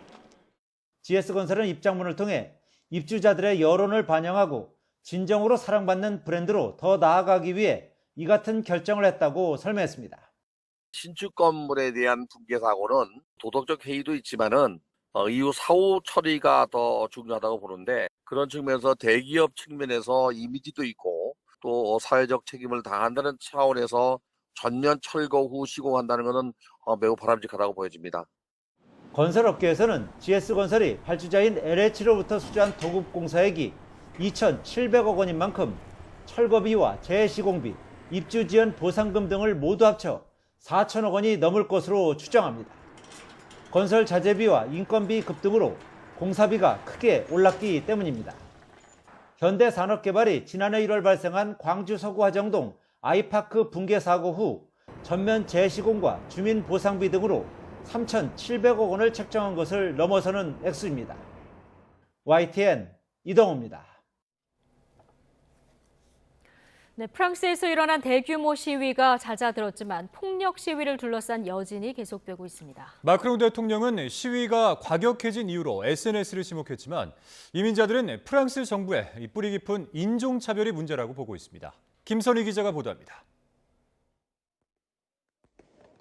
버스와 건물이 불타고 상점이 도둑맞는 등 프랑스 전역을 뒤흔들었던 폭력 시위. 에마누엘 마크롱 대통령은 과격 시위가 확산한 원인으로 사회 관계망 서비스 SNS를 지목했습니다. 시위 참가자들이 SNS를 통해 결집 장소를 알리고 방화와 약탈 장면을 공유하며 청소년들의 폭력 시위를 부추겼다는 겁니다. Enfin, les plateformes et les réseaux sociaux jouent un rôle considérable dans les mouvements des derniers jours. Nous avons vu sur plusieurs d'entre elles, Snapchat, TikTok et plusieurs autres, à la fois l'organisation de rassemblements violents se faire. 하지만 이민자들은 프랑스 내부의 뿌리 깊은 인종차별이 근본적인 문제라고 보고 있습니다. 실제로 프랑스의 한 인권감시단체 조사 결과 흑인이나 아랍인이 다른 인종보다 불신 검문에 걸릴 확률이 20배나 높은 것으로 나타났습니다. This is a moment for the country to seriously address the deep issues of racism and racial discrimination in law enforcement. 프랑스는 1차 세계대전 이후 노동력 부족 문제가 불거지자 아프리카와 모로코, 알제리 출신 인력들을 대거 받아들였습니다. 이들은 인구 증가에 기여했지만 사회 분위기에 적응하지 못한 채 빈곤층으로 남았고 인종차별 문제도 끊임없이 불거졌습니다. 2017년 총기법 개정 이후에는 이주민을 표적으로 삼은 경찰 총격 살해 사건이 증가해 법 이전보다 6배나 늘어났습니다. 톨레랑스라는 관용의 정신을 내세우고 있는 프랑스지만 정작 이민자들을 온전히 품지 못하며 심각한 사회 갈등이 계속되고 있습니다. YTN 김선입니다. 17살 소년이 경찰총에 맞아 숨진 것을 계기로 촉발된 프랑스 시위가 소강 상태에 접어들면서 버스와 트램 등의 야간 운행도 재개됐습니다. 클레망본 교통부 장관은 지역에 따라 예외를 둘 수 있지만 현지 시간 5일 밤부터 프랑스 전역에서 버스와 트램 운행이 정상화된다고 밝혔습니다. 프랑스 내부부는 현지 시간 어젯밤부터 오늘 오전까지 시위 관련 18명을 체포했고 망가진 건물은 8채, 불에 탄 자동차는 150여 대라고 밝혔습니다.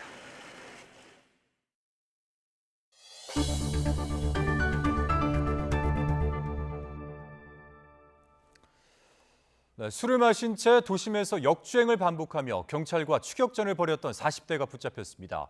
차를 세우라는 경찰관의 지시를 무시하며 30분 넘게 도심을 질주했습니다. 차상은 기자입니다.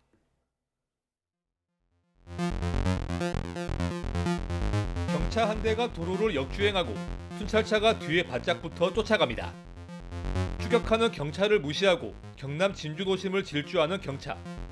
순찰차에 가로막혀 멈추는가 싶었지만 빈틈으로 순식간에 빠져나갑니다. 지난 3일 자정이 넘은 시각, 40대 A씨가 도로를 넘나들며 경찰과 추격전을 벌였습니다. 과속의 신호까지 무시하며 위험천만한 상황을 만든 A씨. 결국 순찰차와 부딪힌 충격으로 중심을 잃더니 건너편 다리 난간을 들이받고 나서야 멈췄습니다. A씨 본인은 물론 경찰관 2명도 다쳤습니다. 30분 동안 경찰과 추격전을 벌인 거리는 20km에 달합니다. 반대편 차를 들이받을 뻔한 아찔한 상황이 벌어졌고 큰 인명피해도 발생할 뻔했습니다. 가로지르면서 이렇게 주행을 하다 보니까 정상적으로 주행하는 차량이 크게 사고가 났다면 아마 2차적으로 대형 사고가 발생했을 가능성도 높고요. 급하게 제지하지 않았다면 큰 사고로 이어질 수도 있었다고 생각합니다. 현장에서 체포된 A씨는 음주운전을 시인했습니다. 경찰은 A씨의 혈액을 채취해 혈중 알코올 농도와 마약 투약 여부를 검사하고 결과에 따라 조사를 이어갈 계획입니다. YTN 차상입니다. 네, 국가대표 축구선수 출신 이천수 씨가 한밤중 빗길에서 음주운전 뺑소니범을 붙잡은 사실이 알려져 관심을 받고 있습니다. 이 씨는 해야 할 일을 한 것뿐이라며 담담한 반응을 전해왔는데요. 당시 상황이 담긴 블랙박스 영상이 준비되어 있습니다. 직접 보시죠. 어젯밤 10시 40분쯤 서울 올림픽대로의 모습입니다. 갓길로 한 남성이 뛰어가고 그 뒤로 다른 남성이 다급한 손짓을 하며 뒤따라갑니다. 음주 교통사고를 낸 뒤 달아나는 40대 운전자 A씨를 택시기사가 쫓아가는 장면입니다. 이때 차 안에서 상황을 지켜보던 남성, 냅다 차에서 내려 달려가는데요. 바로 국가대표 축구선수 출신 이천수 씨입니다. 당시 슬리퍼를 신고 있었다고 하는데 그럼에도 약 1km 빗속 추격전을 벌인 끝에 유유히 차로 돌아오는 이 씨.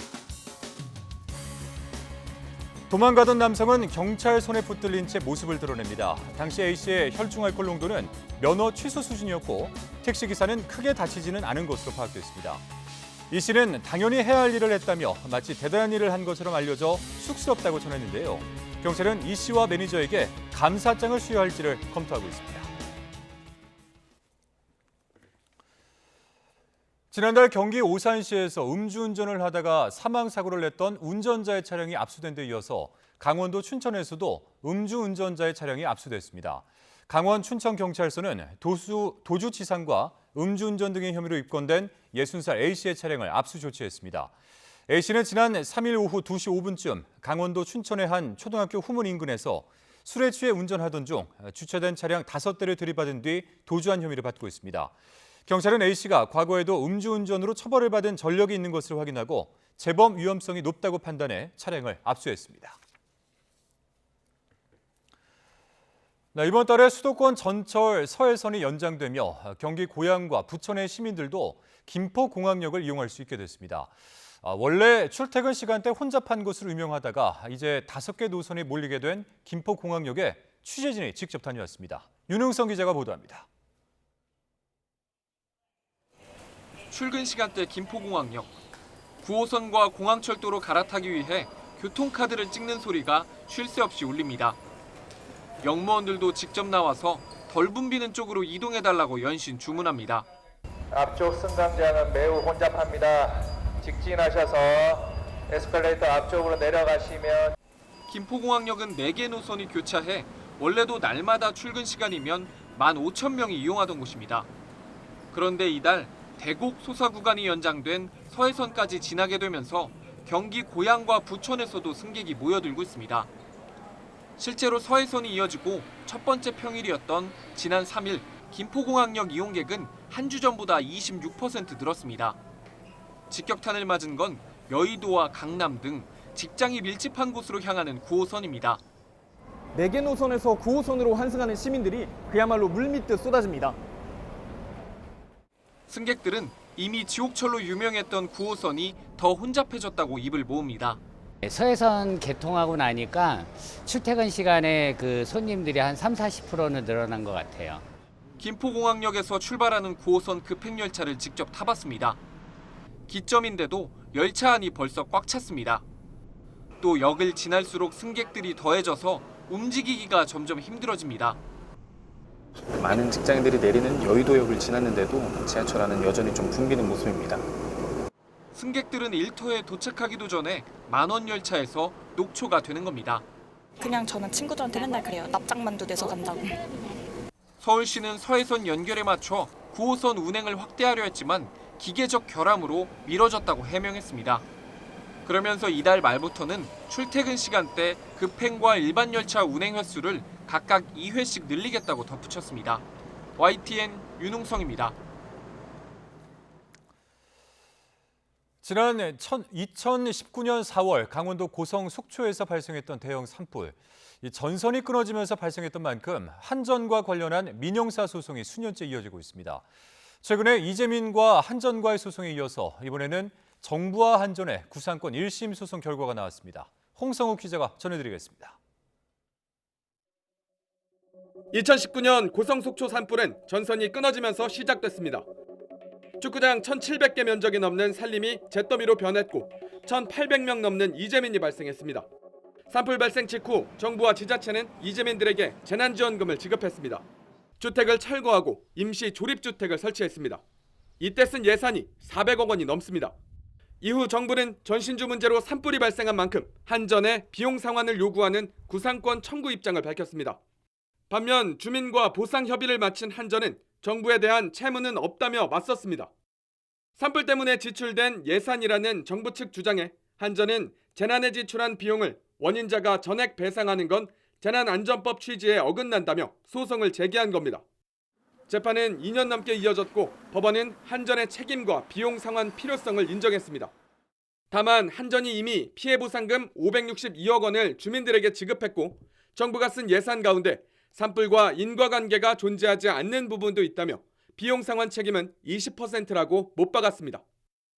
정부와 강원도, 고성군, 속초시에 모두 60여억 원만 지급하면 된다는 겁니다. 이번 판결 결과에 따라 산불 피해 이재민들이 받는 피해 보상금에도 영향을 미칠 전망입니다. 앞서 한전은 정부가 구상권을 청구하자 주민에게 줄 피해 보상금 가운데 350억 원을 유보금으로 설정했습니다.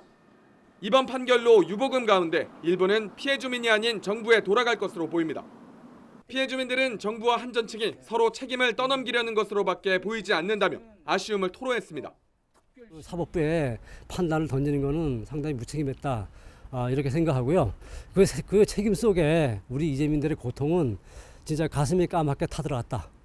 결론은 회복할 수 없는 피해를 입었다라고 말씀.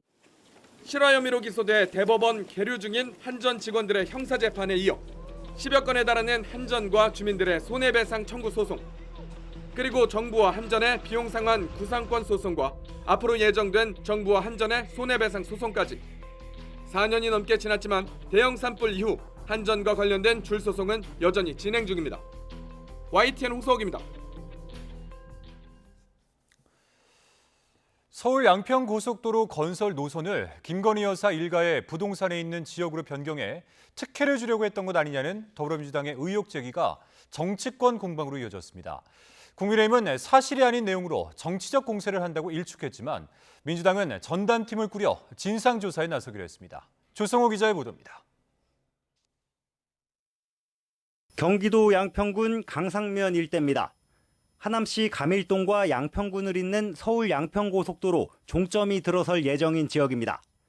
오는 2031년 개통이 목표인 고속도로 종점은 2년 전 예비 타당성 조사를 통과할 당시엔 두물머리가 있는 양서면이었습니다.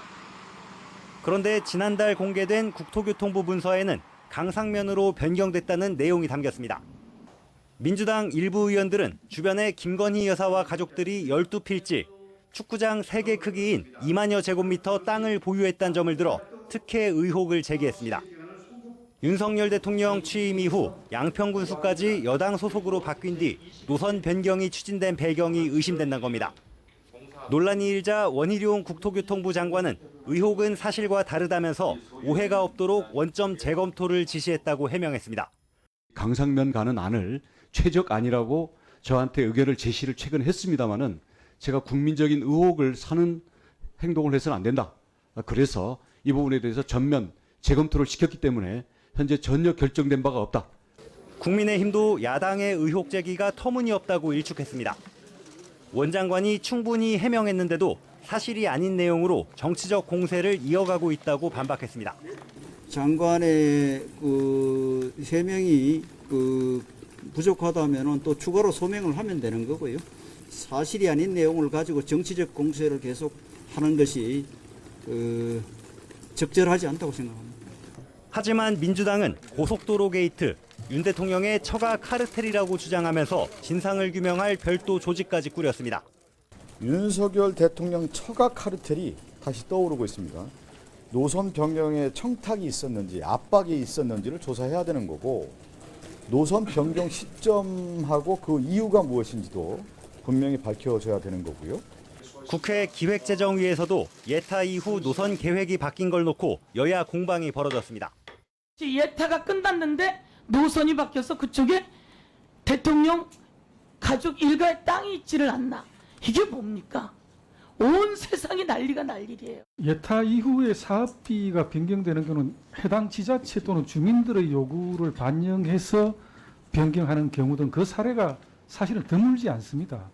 정부 여당이 사회 전반에 이권 카르텔 타파를 강조하는 가운데 야당이 윤 대통령 처가 카르텔 주장으로 공세 수위를 끌어올리면서 고속도로 노선 문제가 정치권의 쟁점으로 떠오르는 모습입니다. YTN 조성호입니다. 윤석열 대통령이 배우로 활동했던 유인촌 전 문화체육관광부 장관을 문화특별보좌관에 임명할 것으로 알려졌습니다. 대통령실 관계자는 YTN에 유 전 장관이 문화예술 정책 분야에서 자문 역할을 해왔다면서 특보로서 활동하게 될 것이라고 전했습니다. 유 전 장관은 이명박 정부 당시 문화부 장관으로서 3년 동안 일했습니다. 윤 대통령은 내일 차관급 추가 인선도 발표할 것으로 예상됩니다. 신임 통계청장에는 이형일 기획재정부 차관보, 조달청장에는 김윤상 기재부 재정관리관이 내정된 것으로 전해졌습니다.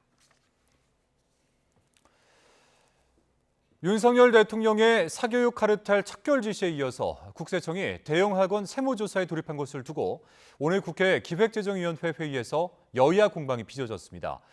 대통령의 말 한마디로 시작된 표적 수사라는 야당 비판에 여당은 원래 탈세 중점 관리 대상이었다고 맞섰습니다. 직접 보시죠. 대통령의 즉흥적인 말 한마디 국세청이 나서서 사교육 업체하고 일타 강사 지금 때려잡는 그림인데 대통령실이나 정부 입맛에 따라서 사정에 칼을 막 휘두르는 건 뭐 청부 용역업자입니까? 그리고 그것도 정기조사도 아니고 비정기조사로. 그리고 예고했어요, 안 했어요? 예고도 안 하고 갑자기 조사 들어가고 그러면 됩니까? 그게 국세청이 할 수 있는 일이에요? 학원가는 민생 탈세 분야로 중점 관리 대상이었어요.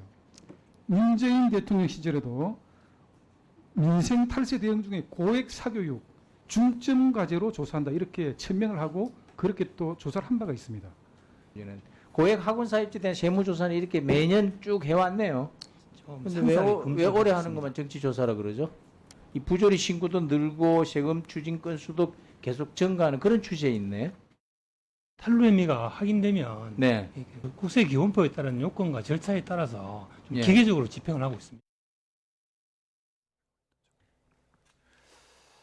비서에 대한 갑질과 공무원 비하 발언으로 논란이 일었던 경북 영천시 의회 의장이 이 지역사회 인맥을 활용해 비판 여론을 무마하려고 했던 정황이 YTN 취재 결과 드러났습니다. 공무원 노조는 공천권자인 국회의원에게도 책임이 있다며 서울 상경투쟁까지 예고했습니다. 김건우 기자가 취재했습니다. 하기태 경북 영천시의회 의장은 이른바 6급 나부랭이 발언을 비롯해 공무원에 대한 폭언과 갑질 논란이 일자 본회의에서 공식적으로 사과했습니다. 그런데 YTN 취재 결과 하 의장 측이 사과한 뒤에도 지역사회 인맥을 활용해 비판 여론을 무마하려고 시도한 정황이 나왔습니다. 지지자들이 돌아다니며 규탄 현수막을 모두 떼버렸고 SNS에 관련 글을 올린 시민에게는 하 의장의 가족이라고 밝힌 남성이 직접 찾아와 지워달라고 요구했다는 제보도 접수됐습니다. 인구 10만의 좁은 지역사회에서 인맥을 동원해 압박하면 여론을 무마할 수 있다는 점을 악용한 겁니다. 사무실문을 열고 들어오는데 처음부터 문신부터 보이고 겁이 났습니다. 불안하기도 불안하고 특히나 문신을 했는 그분이 버벅 같은 거 할까봐. 공무원 노조에는 하 의장이 공무원이던 시절부터 부서 직원에게 갑질과 폭언을 반복했다는 제보가 쏟아졌습니다. 아래 직원에게 입이 담기 어려울 정도의 욕설로 사무실 분위기에 완전 찬바람 불 때가 상당히 많았거든요. 어떤 직원은 같이 근무하면서 저녁 회식 자리에서 따기를 맞고 친구를 찾아가 하소연했다는 이야기도 들렸고요. 논란이 커지자 시의회 안에서도 책임을 촉구하는 목소리가 나옵니다.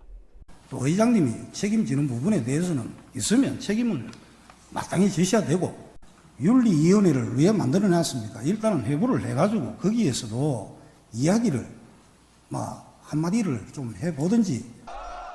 이런 상황에도 하 의장이 버티기로 일관하자 노조는 지역구 국회의원 사무실을 찾아가 공천권자의 책임을 촉구했습니다.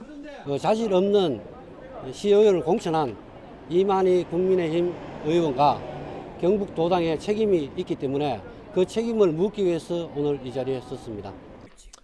하 의장은 현수막 철거나 SNS 삭제는 지지자들이 했을 뿐 지시한 적이 없고 다른 의혹도 사실이 아니라고 해명했습니다. 하지만 노조는 사퇴를 요구하며 서울 상경 집회를 예고했고 경찰도 이번 논란과 관련해 범죄 혐의점이 있는지 들여다보고 있습니다. YTN 김근우입니다.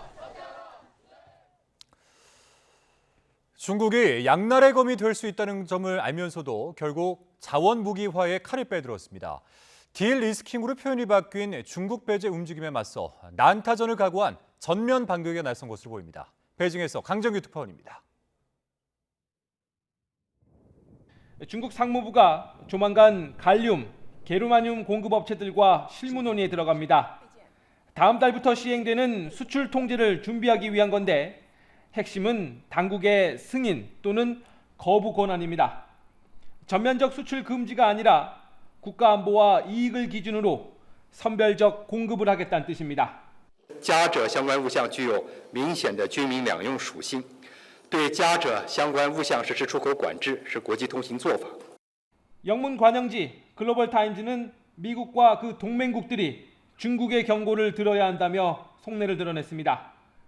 희귀 자원을 무기 삼아 서방 세계 분열을 유도하고 길들이기를 시도하려는 겁니다. 그러나 중국의 게르마늄 매장량은 세계 2위로 오히려 미국에 못 미칩니다. 지금은 중국이 독점하는 갈륨 생산량도 향후 얼마든지 판도가 바뀔 수 있다는 평가입니다. 이번 조치가 서방 세계의 탈중국화를 앞당기는 양날의 검이 될 수 있다는 걸 중국도 잘 압니다. 그런데도 자원 무기화에 칼을 뽑은 건 EU가 말하는 디리스킹이 본질상 미국의 디커플링과 다르지 않아서 더는 눈치 볼 필요가 없다고 판단했기 때문으로 풀이됩니다. 在西方有些人在炒作所谓的降依赖去风险，就是一个伪命题。 중국은 다음 주로 예정된 EU 외교수장의 방문 일정도 일방적으로 취소 통보했습니다. 2021년 미국 제재에 맞대응 차원에서 만든 반제재법에 더해 새롭게 대외관계법을 제정한 것도 같은 맥락입니다. 이젠 반격을 넘어 먼저 제재를 가할 수 있다는 내용의 골자인데 자칫 미중 간 난타전으로 번질 우려가 제기되는 대목입니다. 베이징에서 YTN 강정규입니다. 프리고진 반란 사태 이후에 잇따른 공개 행보로 건재함을 가시해왔던 푸틴 러시아 대통령이 이번에는 특별한 꼬마 손님을 크렘린궁으로 초청했습니다. 국민에 대한 세심한 배려와 통제력을 갖춘 모습을 보여주기 위한 의도가 아니냐는 해석이 나오고 있습니다. 황보영 기자입니다. 프리고진이 반란을 접은 뒤 나흘 만인 지난달 28일 모스크바에서 무려 1,700km나 떨어진 다게스탄 자치공화국에 푸틴 대통령이 깜짝 등장해 주민들의 환호를 받았습니다. 반란에도 끄떡없고 대중들의 강력한 지지도 여전함을 과시한 겁니다. 그런데 이때 푸틴 대통령을 못 만나 눈물을 흘렸다는 8살 소녀가 이번엔 특별한 손님으로 크렘린궁에 초청됐습니다. Я когда уехал из Дербента, приехал в Москву, мне показали картинку, где ты плачешь. Но я думал, что понятно, что я, к сожалению, не могу поговорить с каждым человеком, который на площади стоит. 호기심 가득한 소녀와 얘기를 나누며 연신 웃음을 터뜨린 푸틴 대통령. 다정하게 안아주고는 머리에 뽀뽀까지 합니다. 네, работай, а потом пойдемте. Хорошо? 집무실로 자리를 옮겨서는 느닷없이 재무장관을 호출합니다. 소녀의 고향 다게스탄 공화국에 거액을 지원하기로 했다는 소식을 전하기 위해서입니다. Вы приняли решение о том, чтобы добавить 5 миллиардов рублей на ближайшие годы. Отлично. Скажи спасибо. Спасибо. 크렘린궁이 공개한 이 영상에 대해 영국 스카이뉴스는 푸틴이 배려심이 많고 사려 깊으며 통제력이 있다는 것을 보여주기 위해 기획된 것으로 보인다고 해석했습니다. 프리고진 반란 이후 통치력에 치명상을 입었다는 평가를 잠재우기 위한 고육책으로 이 같은 선전전을 동원해 건재를 과시하고 있다는 겁니다. 한편 크렘린궁이 8살 소녀를 초청한 이 영상을 공개하기 몇 시간 전 러시아군은 우크라이나 북동부 지역에 미사일 공격을 퍼부어 어린이 12명을 포함해 30명 넘게 다쳤습니다. YTN 황보현입니다. 지난해 풍자 만화 윤석열차로 논란에 휘말렸던 전국 학생 만화 공모전이 올해는 문화체육관광부의 후원 없이 진행됩니다. 한국만화영상진흥원은 이달 중순 진행되는 제24회 전국 학생 만화 공모전의 후원단체 명단에 문체부와 경기도 교육청이 빠져 있다고 밝혔습니다. 이에 따라 대상 수여자는 문체부 장관에서 경기도지사로 바뀌었고 금상 수여자도 경기도 교육감에서 부천시장으로 변경됩니다. 다만 공모전은 예년과 같이 전액 부천시 예산 2,400만 원으로 진행된다며 올해 크게 달라지는 점은 없다고 덧붙였습니다. 법원이 민주노총의 퇴근길 집회를 일부 허용한 데 대해서 경찰이 즉시 항고하기로 했습니다. 서울경찰청은 오늘 입장을 내고 집회와 시위의 자유를 보장하면서도 공공질서와 일반 시민의 기본권도 보호해야 한다는 데는 변함이 없다며 이같이 밝혔습니다. 이어서 법원 결정에 따라 퇴근길 집회가 열릴 경우 일대에 심각한 교통정체가 발생하고 퇴근하는 시민들이 큰 불편을 겪을 거라고 주장했습니다. 다시 푹푹 찌는 듯한 더위가 기승을 부립니다. 오늘 장맛비가 그치면서 기온이 크게 올랐는데요. 경기 남부와 강원, 전남 동부와 영남에 폭염주의보가 내려진 가운데 내일은 기온이 더 크게 오르겠습니다. 우선 아침에는 서울 기온이 23도, 대전 22도, 광주 22도, 부산 23도로 오늘과 비슷하겠지만 한낮에는 서울 31도, 강릉 34도, 전주 33도, 경주 35도까지 오르는 등 오늘보다 2도에서 4도가량 높아지며 무척 덥겠습니다. 이에 따라 온열 질환에 걸리기 쉬운 만큼 목이 마르지 않더라도 수분 섭취 충분히 해주시기 바랍니다.